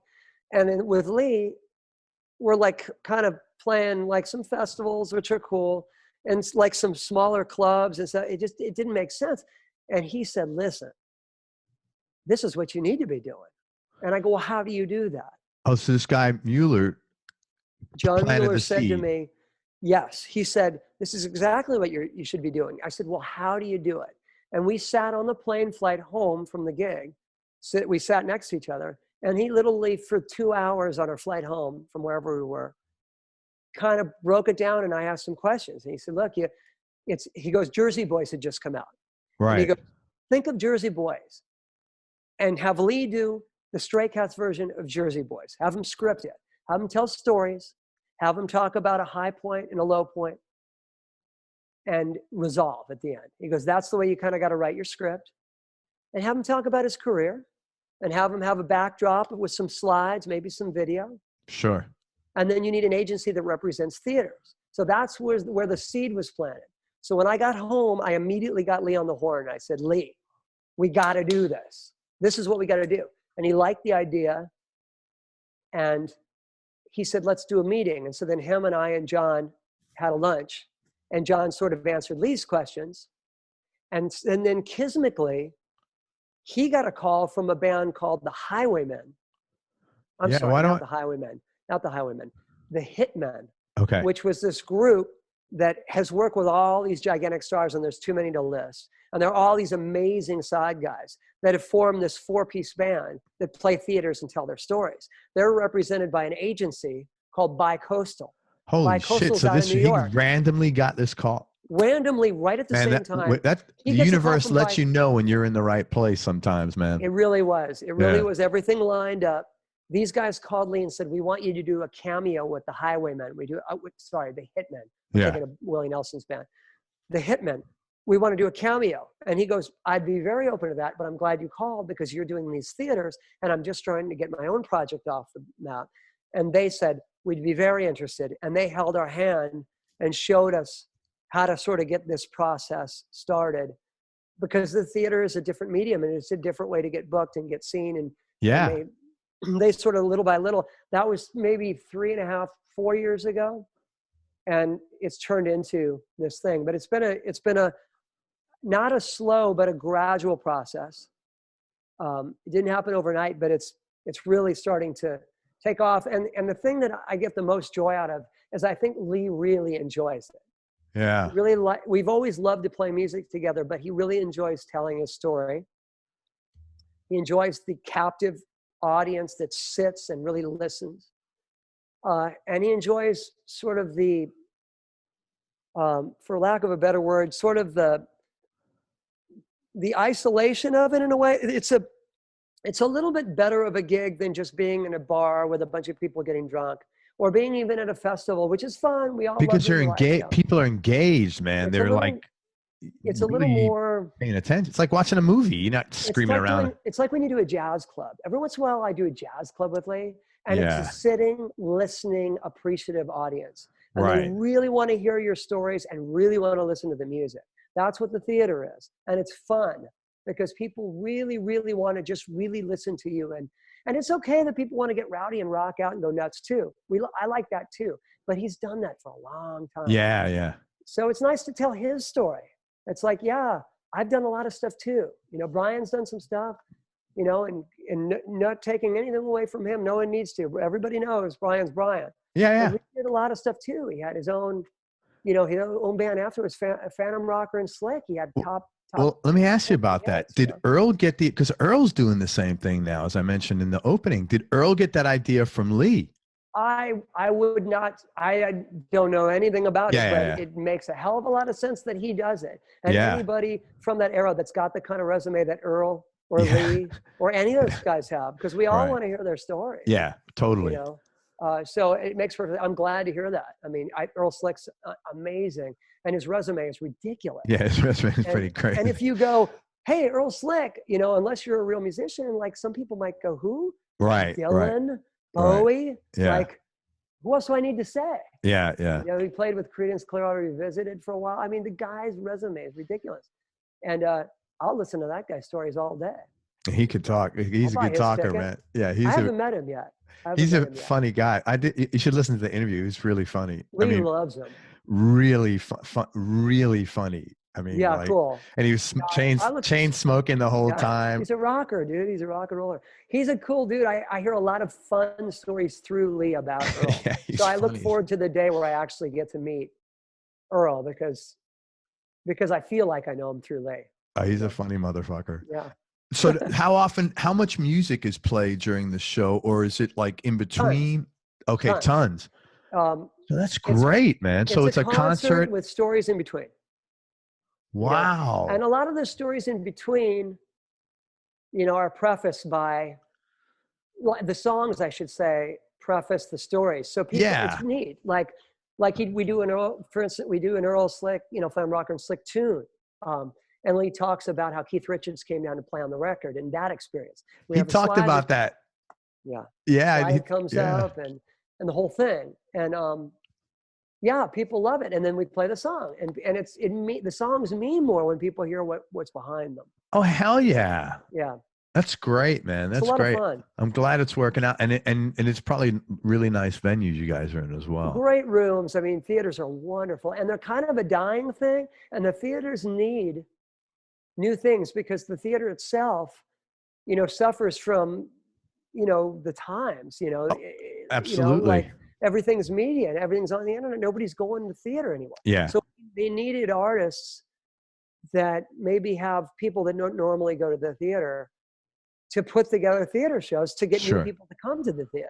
Yeah. And like guys like Springsteen even are doing it, you know, and it's great for everyone. It's great for the artists. It's great for the theater. It's great for that medium to keep. Great for the audience, man, to listen to stuff like that. How cool is that? It's super fun. It was fun for me as a fan because when we were writing the show, Lee's like, well, what should, you know, and Lee has great stories, but I was like, hey, Lee, as a fan, tell this story. Because there's so many he's told me that I go, it's a great story. You got to tell that story. Well, it's always, he's not telling them. It's hard to look at yourself and see what others, you know, everybody with rare exception says, well, I'm not really that interesting. No, that's bullshit. Everybody's got some good stories, man. There's my alarm. No, everybody is interesting. But yeah, I'm a fan of Lee's. So cool, it man. was very easy for me to say, Lee, I'm a fan. This is what I would want to hear. And that was the fun part of creating the show, was Very like cool. being able to go, hey, tell this story. Hey, tell this story. Hey, tell this story. And then you go, I can't tell them all, but, and I go, okay. But, and it's fun. And we vary the show a little bit. Yeah. By let's omit this one now. And now you can start telling this one. And that's the fun part of it. Well, you get to test and tweak too, which story goes over better. It's like any other production, or like when you're rolling out songs, does this one work? Does that one work? That's cool, man. It's fun. Very cool. All righty. So what were some of the low points or darker periods you've had to deal with in life, Buzz, and how'd you get through them? Well, we spoke about a little bit of that earlier. One of the lowest points in my life was obviously the death of my mother. Sure. And just dealing with the years of dealing with it were harder maybe than the death. I think she was diagnosed when I was 7 and died when I was 17. So to grow up with that and to have that kind of weight on your shoulders and fear of losing the person that's supposed to make you secure, your parents are kind of your world at that age. Yeah. That was really hard on me and hard on my brothers too. And it's definitely taken its toll on my family. It's irreparable in some cases, but I guess like what they say, what doesn't kill you makes you stronger. And like I said before, I think a lot of that, seeing my mother, who was a very healthy person and didn't do anything to deserve that kind of, situation, go through that made me very kind of like, hey, life is short, and certainly there's no guarantees. So, you might as well do what you want to do. You might as well go for your passions. And that was certainly a reason, probably a big reason why I felt comfortable enough to just say, hey, I'm going to try playing my guitar and singing for a living, because I could be dead tomorrow. And so that was, and that's a positive and negative. Yeah, no, it is. It can be negative because you can be destructive. You can say, oh, I'm going to jump off the bridge and hope I land in the water, because who knows, Yeah. And I wasn't too crazy as far as, like, I talked a little bit about drugs or lack thereof. I was a drinker and dabbled in some other things, but I was, for the most part, was pretty safe when it came to that stuff. That was a big low point. I would say some other low points is when I started getting some real success. I definitely went down the dark rabbit hole a little bit into the drinking and slightly pill popping mode, and also and a lot of it was all fueled by wanting to be, for lack of a better word, wanting to be a rock star, or thinking, oh, I'm a rock star, I'm going to act like one, and kind of just getting sucked into that, and what's the word I'm looking for? Just being very, very selfish and self-rewarding, and it didn't make me happy, and I had to hit rock bottom in order to bounce out of it. So in some ways I'm glad I went through it, and other ways, people talk about regrets, without being too specific. I have a billion regrets of things I did in ways that hurt people. I don't know how people say, oh, I have no regrets. I got so many regrets, I can't even remember them. But have you let them go? I'd like to think I let some of them go. Good. I don't know that I can let all of them go. Good. I'd like to. I try to. Yeah. There's some, I certainly have tried to forgive myself for some of the things I've done, but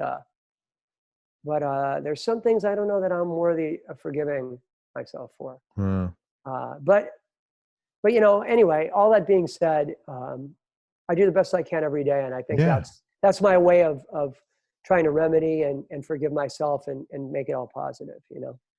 Oh, I got a little dark. Is that dark enough for you? No, just be real. I don't care. Yeah. You know what, man? When I was younger, I was mean to other kids at times because I had all this shit coming at me at home. So it's like, and it's funny because on Facebook, a couple of these kids like friended me, and I was like so embarrassed as an adult. and you know, the thing is, they're not thinking of this probably. Yeah. You know, they're not laying up awake at night thinking, you know, that Craig Garber was a real asshole for the last 30 years. It's just me inside. And I apologized to several of them. And almost to a person, they said, you know, I don't remember that, but it's very nice of you. And you know, I told them, hey, I had a really rough home life. And they were all like, hey, I'm really sorry you had to deal with that. Yeah.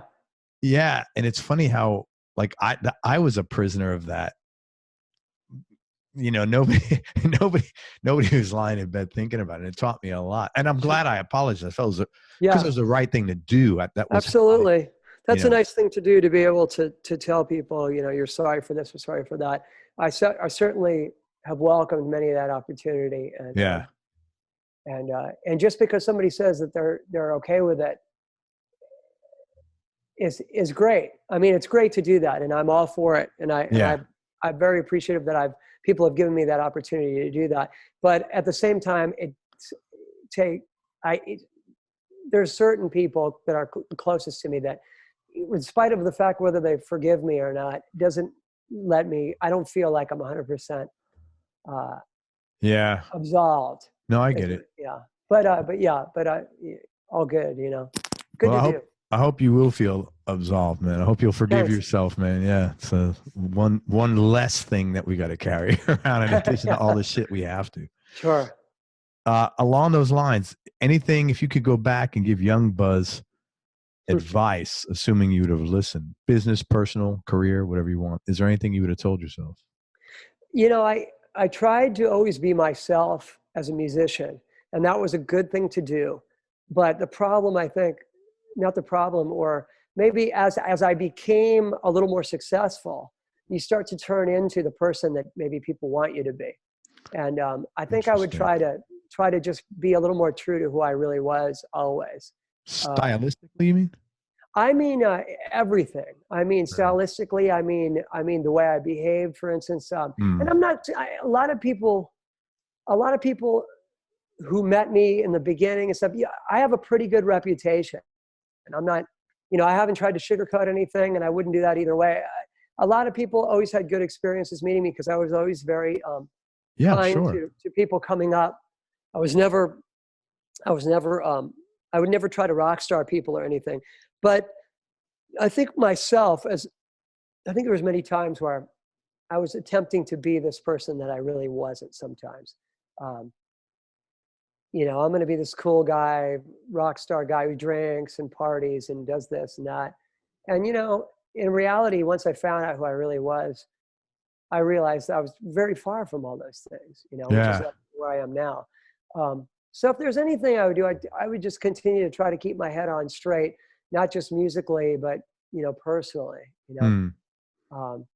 It's hard to figure that out, like who you're supposed to be, though, especially when you're that age, man. You just don't have the confidence, and like as you get older, you just give a shit less what people get. Yes, that's true. Anyway, but it's really hard when you're younger, man. Some people never figure it out. You know, I'd like to think I kind of started to figure it out.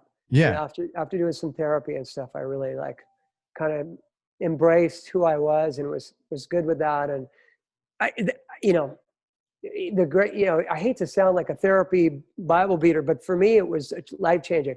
If that dude back then would have gone to therapy and got what I got out of it, maybe that wasn't the right time for me. So I'm not trying to say I should have, but if it could have worked out, that would have been a great thing to do, because I'm sure I would have made a lot of different choices. But no, I think therapy is amazing too. I don't know how people get through life without at least some point seeing a therapist, man. Unless you have all the answers, because most people don't have like perfect lives. So you got damage. Hey, I want to talk about gear for a few minutes. Sure. What's your go-to guitar that you're playing now? Has this changed over the years, and what other two would round out your top three? I've always been a Gretsch guy. I've always been loyal to them, obviously because of Brian Setzer, and then going back and hearing Eddie Cochran and Chet Atkins and all those guys. Love the Gretches. Love the look of them, maybe as much or even more than the sound. But the sound that Brian had, I just was in love with. I love the grit with the tone. He has like a sweet tone with this edge. I always was kind of trying to get more of that edge, and a good buddy of mine told me one time, well, you don't really sing that way, so your guitar tone wouldn't match you that way. And that made a lot of sense to me. I had a sweeter, smoother voice, less rock and raunch. And so it's interesting, like without even doing it consciously, I think my guitar tone reflected that.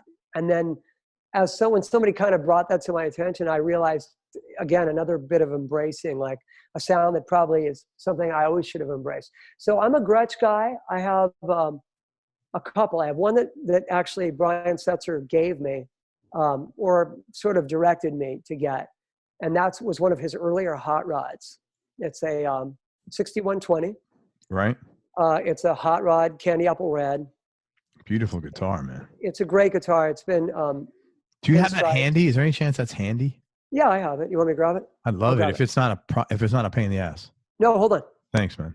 Dude, that is gorgeous. Yeah. So this is the one that sort of Brian had a hand in getting me. It wasn't pinstriped when I got it. I think he did it. It was like 20 years ago. He had just put out his new models. They were a little revamped.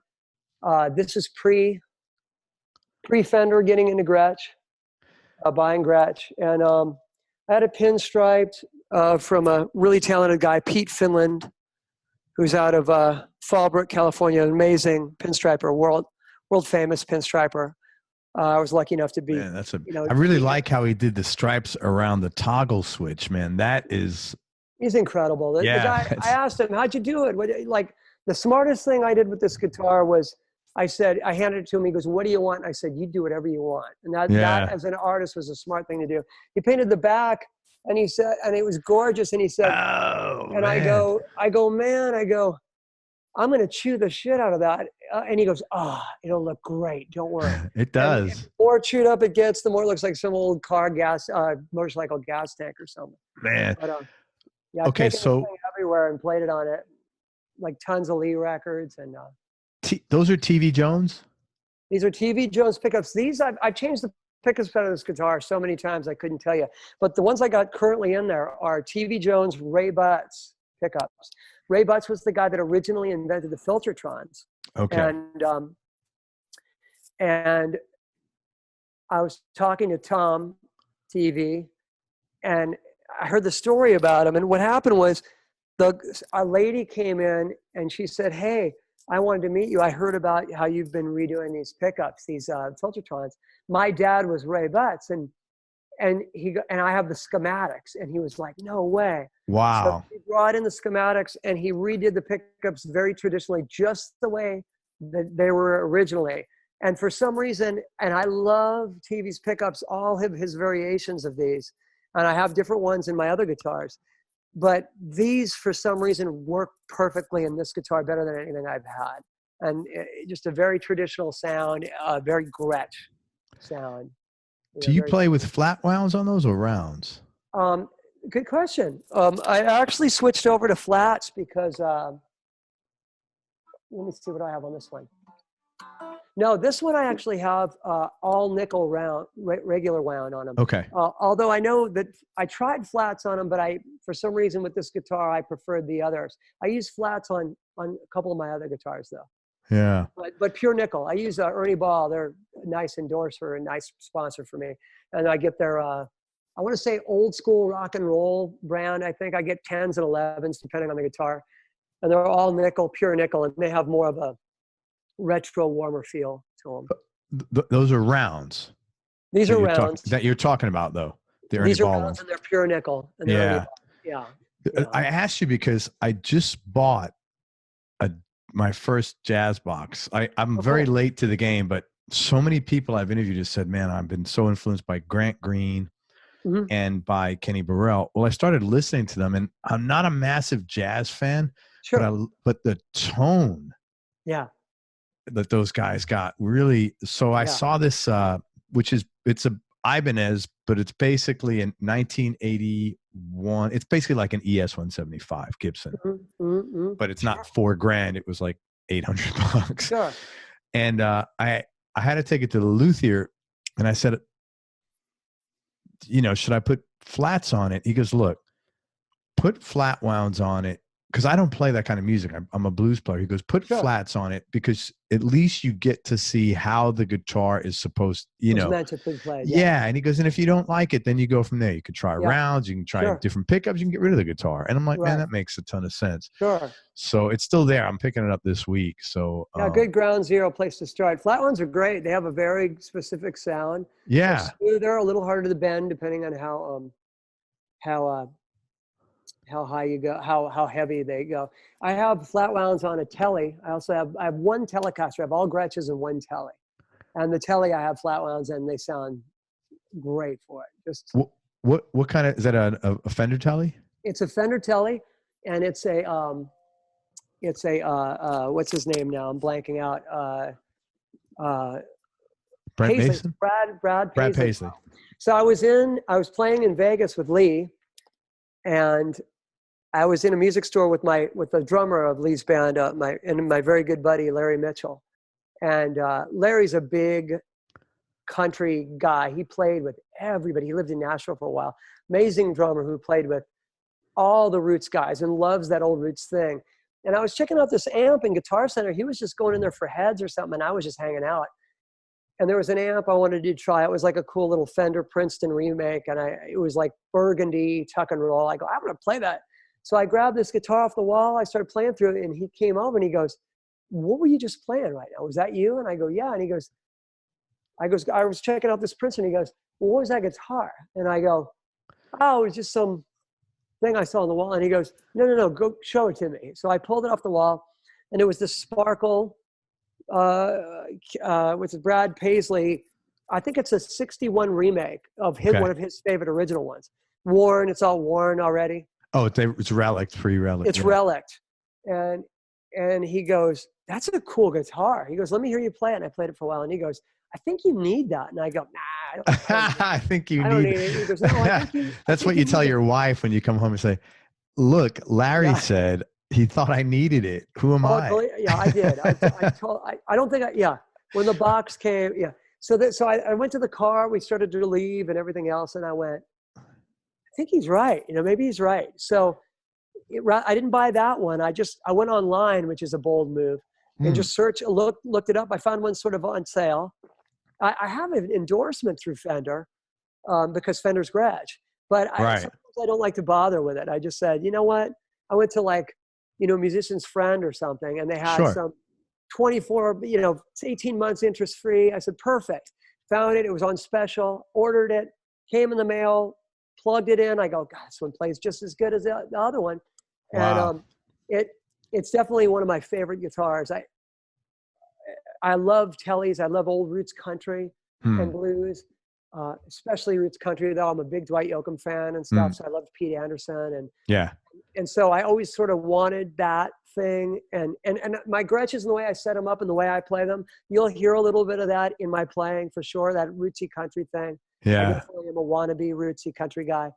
And you are. I'm sure you're not a wannabe. Well, you're doing it, man. I'm an expert at certain things, and I love the blues and I love country and all that, but I've never, I just, whatever I am, it's a blend of all those things, and you can hear me playing. But yeah, so that's where I got that telly, and then I have one more guitar, and I have two more, but I have one more you probably have to see. Yeah, man. I got a white Falcon given to me by Joe Carducci when I started working with Lee Rocker many years ago. I think in 2007. When I got endorsed from Gretsch, which was such a huge deal. Yeah. Not endorsed like, oh, they're giving me stuff or anything, but just being in the family and having them say, hey, we want you to play our guitars, and getting an artist discount, which is what that was. And just sort of being acknowledged was a huge moment.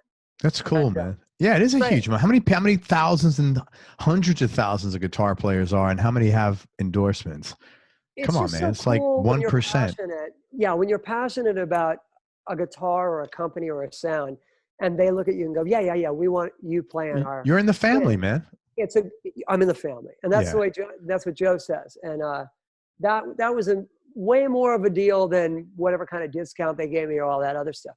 So anyway, I had this guitar for years. I even toured with the Stray Cats with it, this white Falcon, and I'm going to stop right there and hold on one second. Let me just ask you before you get it. Yeah. What is the difference between a Falcon and the 6120? Okay, the Falcon's bigger. I want to say this one's, don't quote me on it, I'm not the expert, but this one I think is 16.5-inch body. Falcon is 17.5, I believe. It's the biggest one they make. Okay. I believe they're about the same thickness. My Falcon might be slightly wider. The neck's a little bigger, the neck's longer. Similar sounds, but I have different pickups in that one. I have Brian Setzer signature model pickups in it. They scream a little more Stray Cats-ish, where these are more Tread Atkins-ish, if that makes sense. So God, two different sounds. Such a beautiful guitar, man. That pinstriping is just... Yeah, the guy did an amazing job. This is definitely my baby. This was an extension of my arm in a lot of ways. I feel really comfortable on this guitar. I've been playing the other one a lot too, but this one's pretty hard to put down. But I've definitely used it on a lot of records. It's been everywhere with me, you know. That's cool. You have a special case because that, you know, with those hollow bodies is... I do. I have a thing with SKB now. They make a really good travel case where I can check it on the planes, which I actually prefer to do. People think I'm crazy, but SKB makes a fantastic case. If you have a good case, yeah. I hate carrying it. I'm tired of putting it in the overheads and getting stink eye from everybody else on the plane, from me putting it and taking up too much space. Yeah. And I see, you're a nice guy. See, me, I am such a maverick. I would relish that.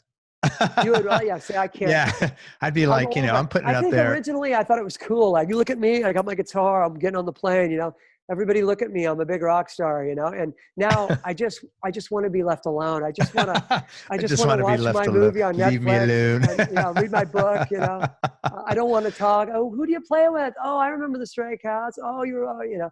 It's just funny. Like, it's funny. You know, people ask me about that stuff. And depending on the person, it's fun to talk about it. But sometimes I just don't. It's 6:45 in the morning. Yeah, man. I just want to have a cup of coffee and watch a movie. You know. Yeah. I know. I totally get it, man. I totally get it. Sounds pretentious, but no, I get it, man. It's very reasonable. I want to 6:30 in the morning. I want to watch TV and get a coffee, man. That's that's a pretty reasonable, want. Buzz. I don't think there's any. Yeah. Well, if somebody is obviously, I can tell if somebody's like really, truly, specifically like looks at me and goes, "Oh, something's going on with this dude," and can recognize it and wants to say something. I'm always happy to talk and say, "Oh yeah, I work with this guy," and they, "Oh, that's cool," you know, and that's fun. But I'm not going to advertise it, you know. Yeah, if someone's just like, "Oh my God, this guy's some sort of celebrity," and I gotta find out who it is, that's not a good vibe. Yeah, exactly. I got a guitar. Oh, I gotta know. Or having that guitar and getting on the plane, going, everybody's gonna be looking because I got the guitar in my bag, and they're all gonna want to know what I do. And I'm not gonna. You can have a sign on you. Yeah, you're right. I should wear a shirt. You know. I work with these guys. Here's my resume on my back. Don't ask me about my guitar. Oh. See, that'd be pretentious too. There's no good way. Yeah. You want to show that other guitar, or do you want to? Yeah, I have to. Okay, man, go ahead. Do your thing. Okay. Thanks, Buzz. So the White Falcon was kind of the holy grail, right, of guitars when it came to Gretsch. A lot of rockabilly guys really wanted the White Falcon, the white guitar, you know, the one that Brian played on Stray Cat Strut. You know, it's a lot. You know, Crosby, Stills and Nash. I think they had one, and you know, Billy Duffy. Duffy. Yeah, right, Duffy. Right. Billy Duffy's guy. Yeah. He's a. So that was a cool thing to have it for a moment, and then they kind of came back, and then I started seeing a lot of them, and then I was like, and I toured. I did the biggest tour of my life, where I opened for the Stray Cats in 2008, and I toured Europe with them. That's and I had awesome. that, and I did it with a White Falcon and a matching Gretsch amp. Great fun, great experience, the whole thing. But I started getting away from the guitar, and then I started seeing more of them, and I decided I didn't want to really. I was just kind of not playing the guitar. I go through phases where I'll play each of them more. Yeah. And I was just in a phase where I just really wasn't playing it. I wasn't inspired to play it. But then I would pick it up. I'd play at the rehearsal, and the front of house guy would be at our rehearsal, and he'd go, "Dude, that guitar sounds amazing. You got to play that with Leemore. It sounds amazing." So I was going to get rid of it because I wanted to do something different. I wanted something look-wise differently. I couldn't. he goes, "You've got to keep that guitar. It sounds so good." So I had it painted, and I thought, in rockabilly world and rock and roll world, everybody's a tough guy. Everybody's got a flat black guitar. Everybody's got a, black shirt and a red guitar and the thing. And I went, what color would be the most anti all of those things? So I had the guitar painted pink sparkle. Wow. So this thing is like, after I just finished saying I don't want anybody bothering me. Yeah, you don't want any attention. This one says, look at me more than anything I call else. bullshit on that now. Right, call bullshit. Yeah, absolute bullshit. The guy named Marty Bell painted this for me. Literally, I've only had it about a month and a half. Oh my God. Yeah, and it's probably kind of showing up on. I have never seen any that's like something for New Year's Eve, man. It's the biggest pink, like wusses looking guitar ever, which I love. It's so pink and I mean, how did you get all those sparkles on there? I didn't have anything to do with it. Marty Bell is an amazing painter, and the Gretsch custom shop I think goes to him quite a bit for special stuff, and he's an expert in sparkle. Yeah, and he happens man. to live not far from me, and it was just a fluke. A friend of mine told me about him. I called him up. I brought the guitar over, and he did this amazing job on it. And now I really love it. I haven't really done a really hardcore scene gig on it yet. I've done some theaters on it, but I'm really looking forward to doing like the show with all the hot rod guys when they're all like, "Yeah, here comes Buzz," and then I pull out this big pink, fairy hot guitar, mess. Hot mess. it's just the least masculine thing I could think of, Well, you have to color coordinate your outfits with that thing. You can't just wear any clothes. This is work now, Buzz. You have to wear like black. I try to do a lot. I wear a lot of black, and then like pink and black, which is very Elvis. Yeah, or white maybe. Yeah, I just really enjoy the shock on people's face. Some people, they just go, "Oh, it's the most awesome thing," and other people, I think it's just horror. Like you had a white Falcon. What did you do to it? Either way, funny. It really makes me happy. Yeah. So explain the switches to me, because it looks like there's two switches there. Yeah, this one is the pickup switches, which is common. But back on it's a three-way. It's just three. Yeah, three-way. Okay. Both pickups in between. Yeah. Treble pickup, or what they call it, bridge pickup, and then up is the neck pickup. And then this guitar in 1959 had this weird. They had this weird idea to have like a mute on it. I think the idea behind it was, if you click it up, it's this muted, very rolled off treble sound where it's that jazz box sound, that joom, joom, joom, joom. Oh, okay. So they had a switch for that. I think that's Brian, weird. I read an article that Brian's Orange Gretsch, his 6120, his original one, his 59, had the same switch on it, and he hated it because he would accidentally hit it while he was playing, and then it would go to this muted sound.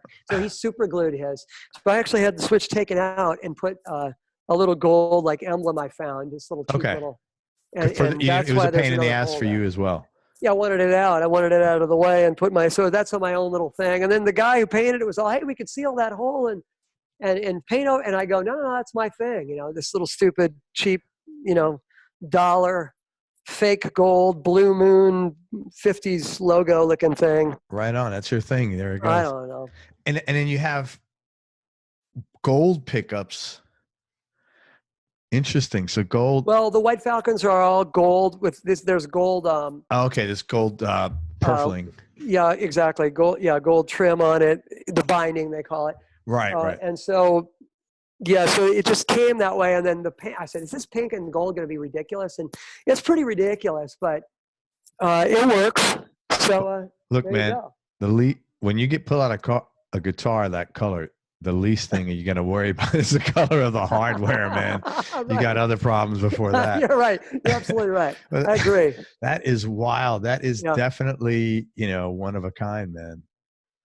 I could see that's like you could probably get an endorsement from Hello Kitty somehow with that. And I would embrace that. Nothing would make me happier than being able to advertise to all those tough guy rockabilly guys that I have a Hello Kitty endorsement. Yeah. That would just, all of those things just make, I think you can warm me inside.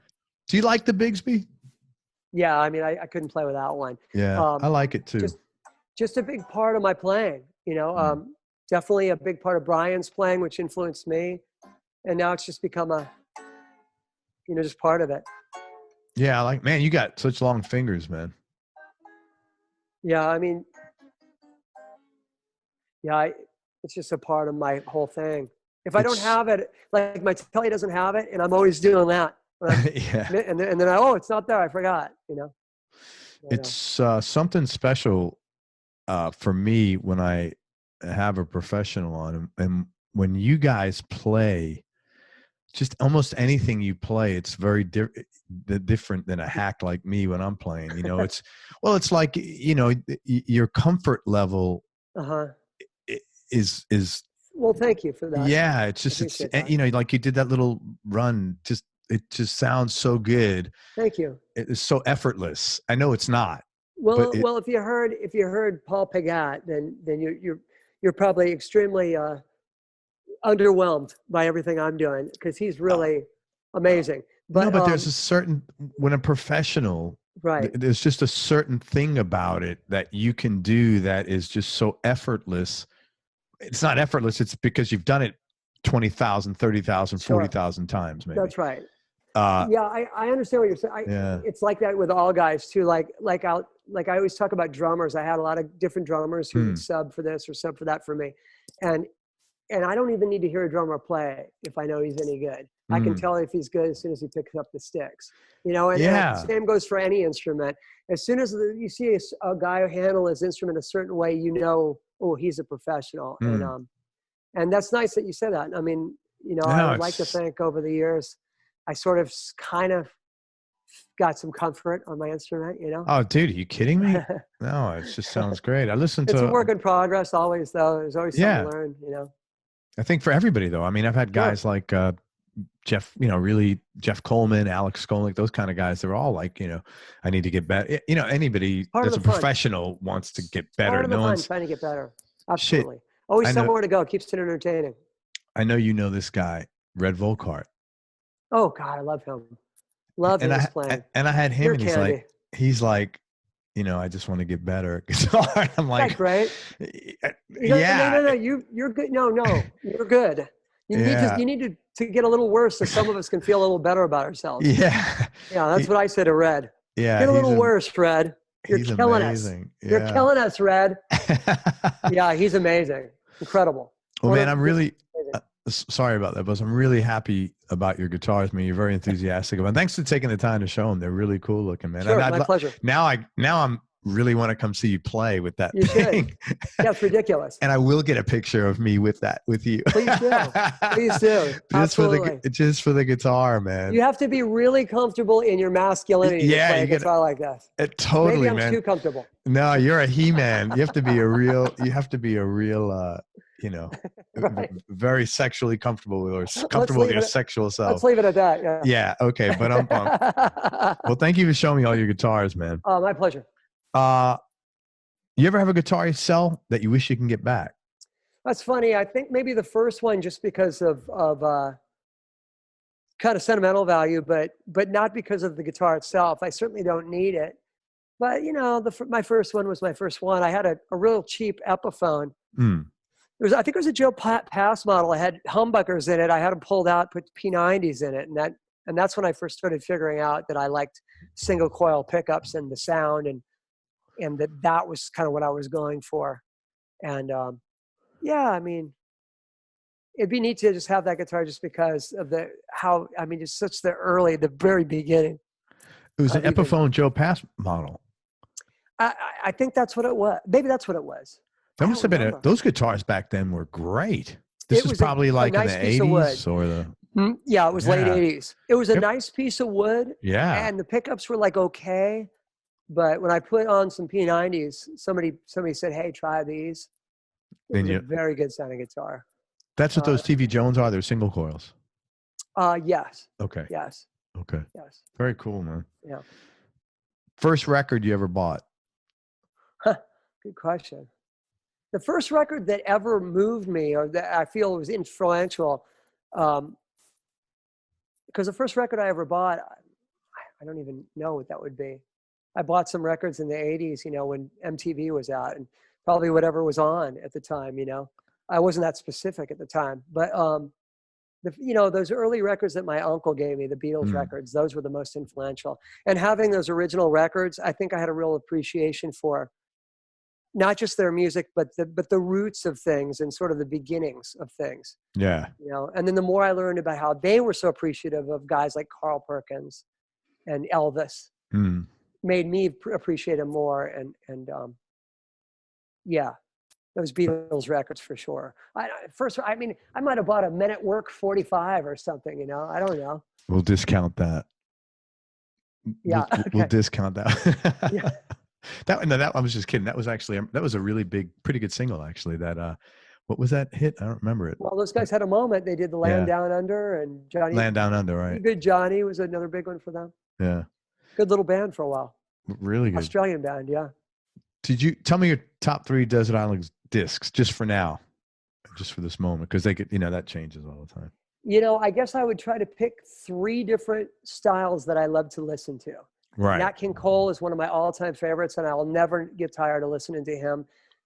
Everybody who's a hardcore musician will tell you, oh, the early stuff, all that early stuff, and the early stuff is phenomenal, and the jazz trio is phenomenal.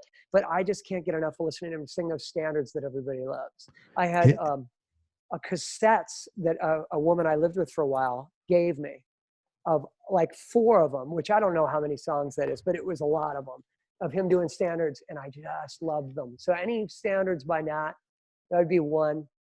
I'd probably want some rock and roll in there somewhere. I don't even know where I would start with that. And then, of course, definitely some roots country. I love Dwight Yoakam, but I also love Buck Owens. So how do you choose? Or Merle Haggard? I don't know. I don't know that I could choose just 3. Nat's guitar player, I can't think of his name. I think his last name was Moore. Oscar Moore, yeah, maybe? Oscar Moore, yeah. I believe that's right, correct. That guy was such a badass, ridiculous. Man. Yeah. Nat was a badass. What a voice. Everybody knows Nat and goes, God, he could be a singer. And yes, amazing. One of the best voices of all time. Yeah. My daughter's name is Natalie. Part of that is because of Nat From Cole. him? I just loved him. That's really cool. I want to be able to call her Nat. That's nice. But his piano playing, holy crap. That's just not fair to be that good of a singer and that good of a player. Did you see the documentary on him? I don't think I've seen it. It's a pretty good, it was on Netflix. I don't know, Netflix or Amazon. Okay. Man, it was a very good documentary, but again, a really sad time because basically the guy got blackballed off of television because he was black. Yeah. And it was just like, I couldn't believe it. One of the greatest musicians ever, and they wouldn't allow his show on because they couldn't renew him at a top level because he was black. And I was like, I've read some stuff. I might have seen some stuff on him too. I remember him just talking about, experiencing a lot of racism and stuff in his neighborhood, like living in these nice neighborhoods and still a bit of a backlash, even after he was super successful and stuff. Yeah. But also, hey, a real groundbreaking dude. The saddest thing is just how short he lived. Oh man. He was like, what, in his 40s or something? Yeah, I think he was early in his 40s. Yeah. Heartbreaking.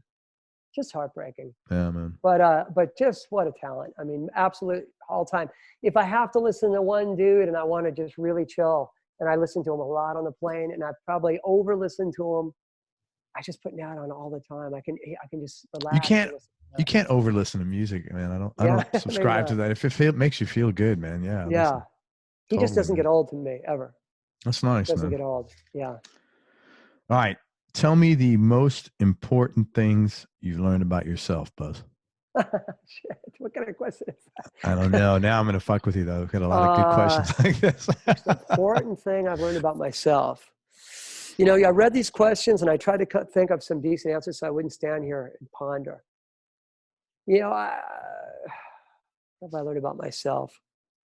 I don't know. You're not who you think you are. You gotta, or be who you really are.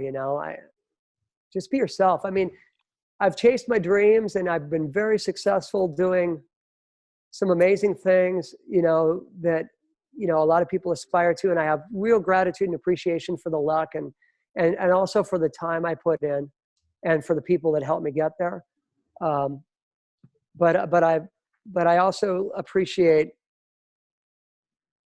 I guess just trying to appreciate who I really am, and making that first rather than what my career is or what I do. You know, I'd like to, you know, if there's anything, what was your question? What have I learned about myself?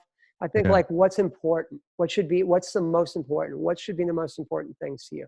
Is it, oh, I want everybody to know me, everybody to hear my music. I want everybody to, you know, yeah, those things are important and they're not negative things. You know, I'm a musician and having people hear your art and it's great. And sharing with people and having them get something good is great. But, you know, family has become much more important. And if I had to choose, I wouldn't hesitate for a second. I'd stay home and start slinging coffee or something. You'd be good at it. You're passionate about it. I love coffee. Well, I got to tell you, man, you got no problem being yourself, man. And I thanks. genuinely appreciate that. You've been like, this has just been a treat to talk with you, man. Thank you.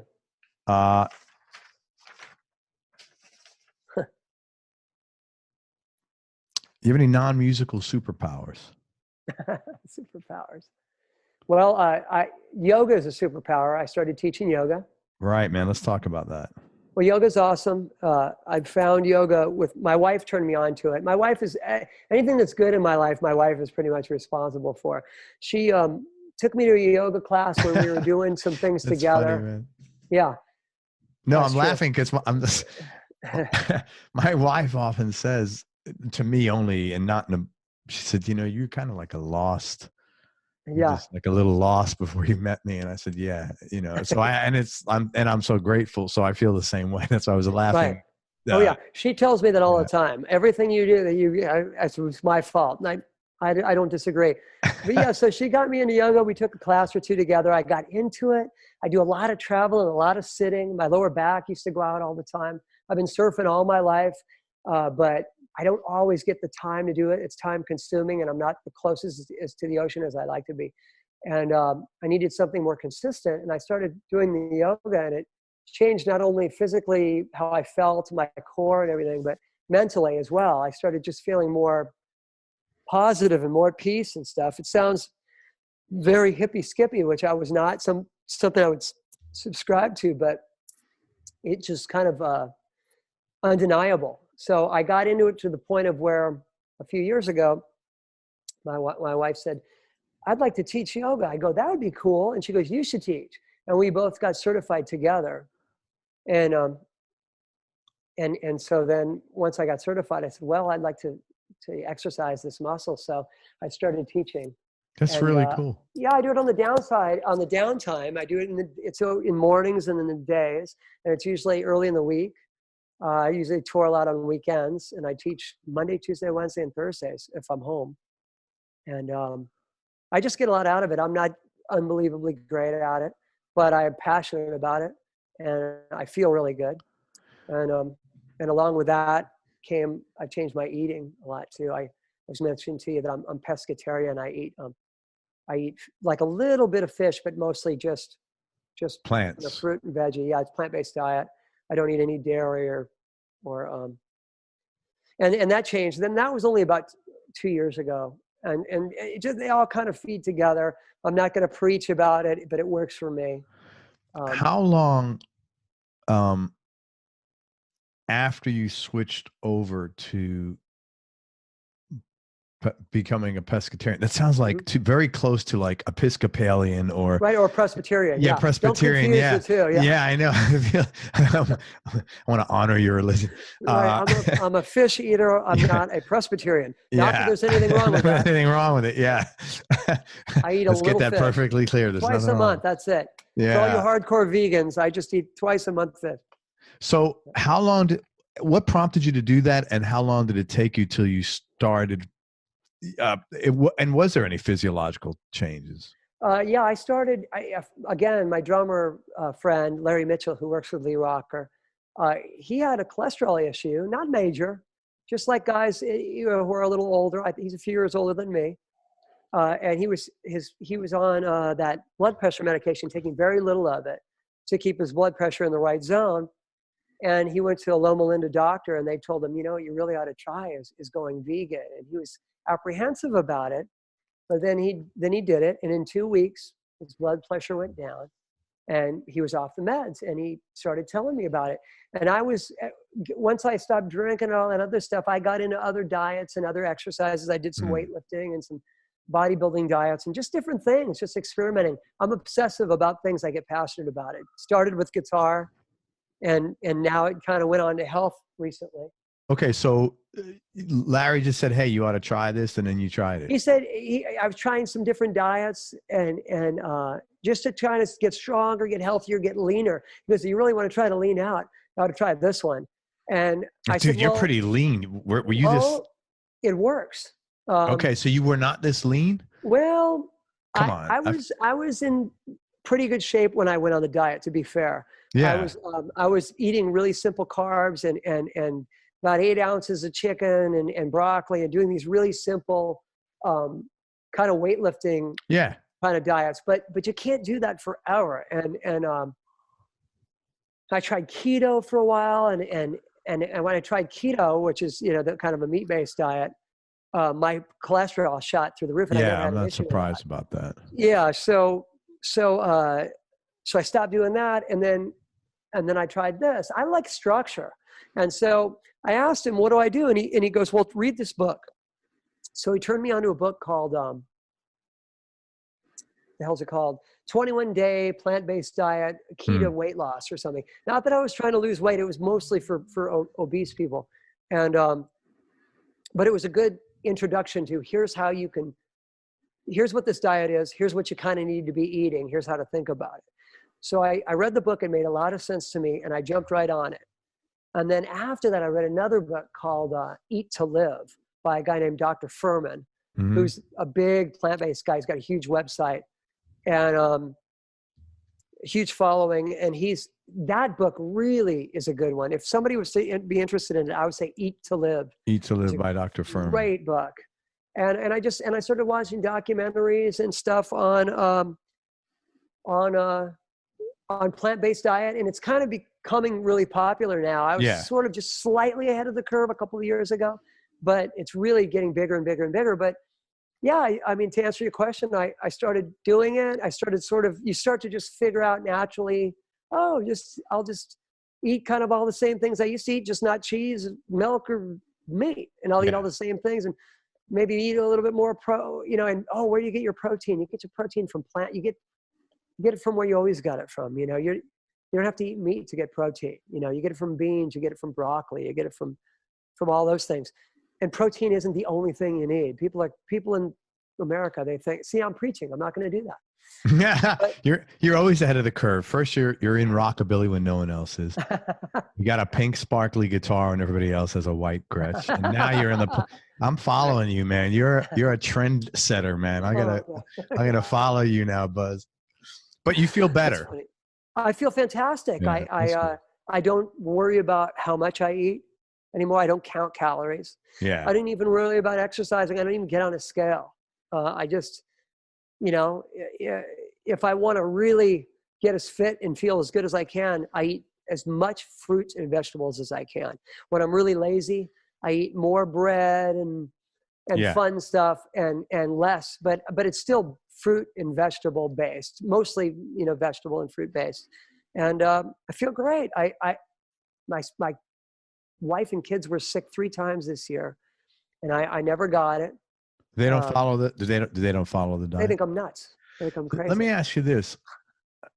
It would seem to me you need to really prepare some food, because you can't eat carrots and lettuce as carrots and lettuce, even with dressing. It seems like you got to prepare your food a little bit. Well, I think in the beginning, like with any diet, you need to do that because you just kind of, what do I eat? I don't know what to eat. I'm very limited. This is all new to me. And then as you continue to do it for a while, it's not hard. I mean, you can find it everywhere if you know where to look, but your mentality changes. When I go into a restaurant, I don't look at the whole menu. I go, what's the one thing in here that I can eat? Yeah. I just look, and maybe it's if I'm in the Midwest, my options might be limited. Potato. Yeah, it might be potatoes and beans, and it might be fish. I might do fish because that's do some salmon with some asparagus or something. or it might be some salad or something. But there's always things to eat. I could go drive through Del Taco, get a 7-layer burrito, take out the sour cream and the cheese, and I got beans, lettuce, tomato, guacamole, in a tortilla. Now, I'm not such a crazy hardcore vegan, and no offense to those kinds of people, that if there's some egg in the tortilla when they baked it, I can't eat it. I don't go that far. I don't go. Otherwise, I don't know. I'd starve. But yeah, I mean, I can find it anywhere. You can go to Burger King and get a Beyond Burger now, or an Impossible Burger now. And, it's not that hard. You know, it's not that hard. And the more I did it, and the more I kept reading, the book helped. There's a lot of talk about options of ideas. Yeah, options. sure. And then I have other friends that are also plant-based diet, especially Larry and I, and we're constantly calling each other like a couple of, nerds about what kind of food, Oh, I just went over and I found this delicious burrito. Like I used to talk about drinking Jack and, shooting, chasing it with a Corona or tequila. Yeah. And now I'm talking about beans and, it's the natural progression. It's funny because I eat really healthy, but I need protein because I lift quite a bit. And I've seen all these movies. I have a ton of vegetables, and I don't. Did you watch the latest one? Sorry to interrupt you, but I got to stop. That's the one I was trying to tell you. Something changed. What's it called? The athlete one. About all the athletes. Yeah. I mean, I did. You don't need to eat meat to get your weightlifting protein. I mean, a rhinoceros is pretty strong. So is a gorilla. Gorilla is pretty strong. They're not eating meat. Yeah. No, I hear you. I mean, and it's interesting that the strongest man in the world was a vegan. Carl Lewis was a vegan. Yeah. A lot of very professional. I mean, you can get that. And you know what? It might not be for everybody. Yeah. But you can just be. I think the best thing to do with anything in life is just to be aware of it. Yeah. And then to moderate for whatever works for you. If eating healthy is what you're doing, and eating a little bit of protein and lifting weights, and you're healthy and your blood pressure is great, well, what the heck's the problem? Yeah, it is. I'm pretty fortunate. Yeah, I don't have any. What's the problem? I mean, my wife has issues with cholesterol and thyroid. It's genetic. She's Latina, and it's genetic. But when she was doing the weightlifting diet, which was eating a considerable amount of protein, along with the simple carb and like greens like asparagus or broccoli, she didn't need any medication. So. Oh, wow. So there's nothing wrong with that. Yeah. I mean, for me, I like structure, and I like the plant-based thing, and I feel really good. And I don't have a drive to go back. I don't go, oh, I really miss. If I really miss eating some meat. Yeah. Yeah. If I eat missing meat, I go eat some meat. Sushi. Yeah. Go get sushi. Oh, okay. Yeah. And if I really felt that way, I would. Go eat some. It's not like there's a police going to come out and arrest you and ticket you. To be honest with you, I just haven't had a lure to eat chicken. I've lost my taste for when I smell chicken cooking or meat cooking. I don't go, ooh, that smells really good to me anymore. I'm not trying to say that it'll make me sick, or it'd probably be fine. No, but I get it, man. You change a part of your lifestyle. When I feel like, I want to eat something that's sort of meat, I just eat fish, and that's it. I'm done. Fish is great. I love eating fish. Yeah, I love sushi. I eat a lot of it. Sushi is great, man. I love tuna. I love salmon. Yeah. Talk food all day. I can go on and on about that. Biggest business and biggest personal win? Well, a couple of my biggest business wins were definitely the breaks I got with some of these major bands. Shanana couldn't have come at a better time. I had a young son, and it was a big break, and it supplemented my income, and it got me out into the touring on a level that I'd never been on before, and some notoriety, and just a really great experience. And just being fortunate to do what I love to do, even though I was playing cover songs and playing whatever music they were doing, which was usually covers. I just was very grateful to be playing. And man, you're traveling all over the world. Hell yeah. On a plane, making a living. And, and I had a kid and a wife, and unbelievable business win. Same with Lee Rocker. And that's an amazing story. Lee Rocker, it's an incredible story, and I'll try to shorten as much as possible. But he called me the day I was working with Shanana. They were slowing down a bit. I really needed to supplement my income more. I was burning out. I was playing bars, and I was kind of getting tired of it. And I was kind of like, man, I think I might be done. I think I might have to pursue something else. And I decided I was going to be a post person, which is how my wife got a job, being a post worker. Okay. And I took the test, got called, and was in there training. They'd give you a week of training, then they throw you in, and you learn to do it, in the busiest time of year. Exactly. Yeah. And so I was in the middle of that, and then they tried to assign me to this place. Well, I had some Shanana gigs, and I couldn't get out of the gigs. And I told the postmaster, look, I'm available like any day of the week except on this weekend. Any other day of the week, abuse the hell out of me, work me 80 hours a week, but I just got to do these gigs. I have commitment to this band. And they said, okay, got it. Went back in for my last day of training, and they handed me all my paperwork and said, sorry, we can't use you. Oh my God. I was heartbroken. I was like, oh. But how pathetic is that when they're like, oh, that's all good, and then they fire you? I hate that. Wouldn't it have been much better if you said, look, we can't do it, we got to fire you? So to wrap up the story, the next day, when you talk about divine intervention or whatever you want to call it, yeah. The next day the phone rings. It's Lee Rocker. He says, Buzz. And I remember my heart stopped because I was anticipating what he was going to say. I'll never forget it. I'm on the phone. I think my son was in there. I was feeding him or something because he was young. He was just born. He was like 6 months old or something. 2004. And he called. He said, Buzz, my guitar player, he's not working out.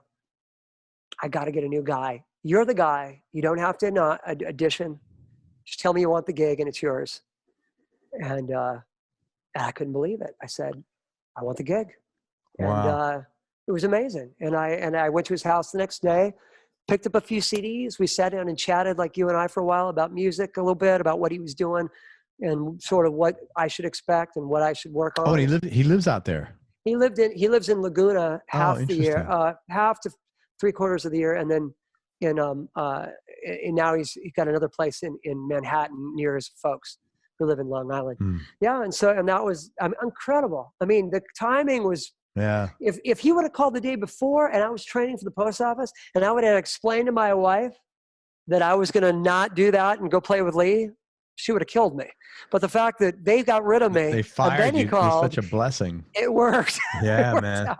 You might have been saying, Lee, I could play, except I'm working a 7 to 3 shift Saturday. I don't know how I would have explained it or how I would have made that decision, but it was unbelievable. Yeah, unbelievable. That is so cool, man. Meant to be, I guess. That's what people call it. All right. Let me ask you the last question. Biggest change in your personality over the last 10 years, and how much of that change has been intentional and how much is just a natural part of aging? That's a good question. I think probably so again, repeat that question one more time. The biggest change in my personality, how much is aging? Over the last 10 years, and how much of that change has been intentional and how much has been a natural process of aging? I think probably a little both, but definitely I definitely have made some big leaps and bounds changing wise the last 10 years. Definitely think I did a little bit of growing up as far as figuring out what's important to me and sort of recognizing that. As a musician, and it's a tough thing to do, I've sort of let go a little bit of that drive that was constantly trying to work everything I'd ever did or thought about. Oh, music, put this out, promote yourself, put yourself. I kind of let all that go to an extent. I still push what I'm doing with Lee, but it just doesn't, it used to be on my mind 24/7. And now I've sort of learned to enjoy sort of what's around me a little bit more and less about where my career is going. I think when you try to be a professional musician, it really is just an incredible task to try to continuously self-promote. Or if you're an actor or anybody in the arts. And it takes a certain ego to just want to do that to begin with. And then it takes an amazing drive to continue to feed the machine, And I've enjoyed not feeding the machine, if that makes sense. And that was, I think, over the last 10 years, just kind of realizing, hey, you're doing fine. You can focus on your kids' soccer games, and your, you know, that your wife is home, and maybe you guys could sit around and do a whole lot of nothing together, or something new, like doing the yoga and doing that kind of stuff. And I think a lot of that has to do with age, maybe, timing. Also just kind of where my career has sort of ended up. Working with Lee, working on this new project has been great. But Lee is a good example of somebody that spends a lot of time doing family stuff. And he's a good example. So he's been a good influence for you. Great influence. He's a very family-oriented guy. He's been married a long time. Got 2 wonderful kids. Yeah. And it's good to see that he loves playing and loves doing our thing. And when he goes for it, man, he really goes for it. I mean, he's promoting and he's doing this and he's doing that, but he always makes sure that he has time to do stuff that's sort of, you know, with his life and his family and his kids. And that's a good influence. That's something I've definitely learned is important, maybe the most important. And I think not just learned and not just doing it, but accepting it, because it's hard to let go of that. Oh, no, I got to keep pushing. I got to keep pushing. I got to keep promoting. I got to keep, you know, and I think there'll come a time where I'll get back to that more, maybe when my kids are a little older and they're like, kind of like wanted a little less from me. And maybe then I'll have a little more time. Maybe I'll say, oh, okay, maybe I'll kind of push this. Maybe I'll do a little more touring. Maybe I'll do this, that. But definitely being a little more concerned about everybody else around me and not so concerned with me has been a very big lesson. Dude, that's awesome, man. Yeah. I'm happy for it. You know what? I get the sense from you more so than your output of effort with music, because you're not a, you know, you're a sideman here, right? So, I mean, you know, are you supposed to be driving the marketing bus? No. But I get the sense out of talking to you that you're more comfortable not being defined as much by these things. Because I don't look at it that you're putting out less, you know, to get the machine going. I just like, you get more comfortable of, you know, I got other shit going on, and that's what's defining me. That's a great way to put it. I've said that before, actually, and that's you're hitting the nail on the head. I really, I think, have learned that I don't want to be defined by who did you play with? Wow, this guy, that guy. Wow, you know this guy. Wow, you met this guy. Wow, you played on it. You know, those things are great. And I'm very, very grateful of every one of those experiences. Yeah. It still excites me thinking of some of these guys I've gotten to meet, play with, you know, shake hands with, you know, smoke a joint with, whatever, you know, over the years. I mean, it's pretty incredible. I have a pretty amazing list, and it's great.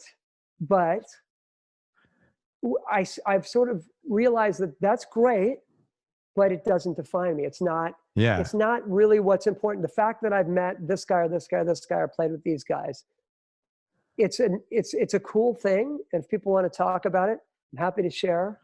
But it doesn't define me anymore. I don't walk around with a resume on my sleeve. Yeah. Look what I did. Look what I've done. Look what I've done. Check me out. I'm somebody. I'm somebody. I'm somebody. I know I'm somebody because because I have, you know, kids and a wife and and a life, and those things have become a lot more important to me, and thank God I figured that out before it was too late. You know, that's never too late to figure that out, man. Awesome. Yeah. I'm happy for you. Yeah, back at you. Listen, first of all, I'm so happy we connected. You're such a nice guy, man, and I really appreciate you sharing your. Thank you for being so open, and thanks. Who feels more awkward hearing they're nice? We should just both say thank you together in unison. I want to tell people where to find you. First of all, Buzz has 3 records out under his own band, Hot Rod Lincoln. Check those out. And you can also, his website is pretty robust. It's buzzcampbell.com, CAMPBELL. And Shivers and Shakes was the last record, I believe, correct? That's right. You know, when I listened to that record, your guitar was more prominent in the mix in that record than the others. Well, that's what happens when you do your own record and you're the guitar player. You know, you make your guitar right player on too damn loud. You know. No, it wasn't too damn. Definitely was not too damn loud at all. It was Uh-huh. just more prominent in the mix. You know, Sure. I didn't think it was totally appropriate, but it was. I noticed that and listening to it, it was good, man. I enjoyed it. I noticed that too. And also, there is you have a 25-year Hot Rod Lincoln. I do. I did a 25-year disc with my original guys. We got invited to play Viva Las Vegas, not this last year, but the year before, and that was a neat thing. So we played on a neat stage with Jerry Lee Lewis, and the Stray Cats played that year on that same stage. And I didn't know Jerry Lee Lewis is still alive. Wow. Yeah, he's still out there and he's still doing. He's still playing. That's amazing. It is amazing. So we played on that stage, and instead of just showing up and doing the gig, we decided let's do something special. When I started the band in 1991, we were CDs was the way to go. And now after all these years, vinyl came back. So we decided, let's do a vinyl. We're rockabilly guys. We're 50s guys. So that was fun. We recorded 5 songs, wrote a few and covered a few, and put out this beautiful blue vinyl, very 50s blue, pastel. And, just put out this record as a sort of hey, here's us 25 years later. And when you buy the vinyl, you get a download card, so you can download to digital if you're obviously everybody's listening on their phone. Yeah. So you can save the vinyl, sell it on eBay in 10 years. Right. In its plastic wrap, and still get the music. You can take that vinyl, hang it on the wall if you want. It's a tangible thing. That's what people like about vinyl. Yeah. And you never even have to put a needle to it. You could listen to the stuff digitally. You can put it on your record player if you have one and listen to it that way. And that was fun. Where is that available? Is that on your website, buzzcampbell.com? That's on my website. I think merch.com has it available. If you go to go to your website. It's safe. Go to my website. That's the safest way. What's the merch company I work with now? God, I can't even remember the name. I'm terrible. Awful with self-promotion. But there's a merch website also. But yeah, I think you can get the link off my website if you go to music. Awesome. And you can order it there. There's t-shirts you can order there and all sorts of stuff you don't need, but I'm sure you order all of it. Support Buzz Campbell. Support all my guests on here, man, because these guys are hardworking and they deserve it. But order the 25th year Hot Rod Lincoln. It's on buzzcampbell.com. Also, Buzz is on, if you can believe it, he's on Instagram. And he puts out some good posts. So hit him up. Follow him on Instagram at Buzz Campbell. I'm trying. Doing good, man. He's doing very good. I'm very impressed. Trying to be current, man. My son keeps telling me I got to do, what's the new one now?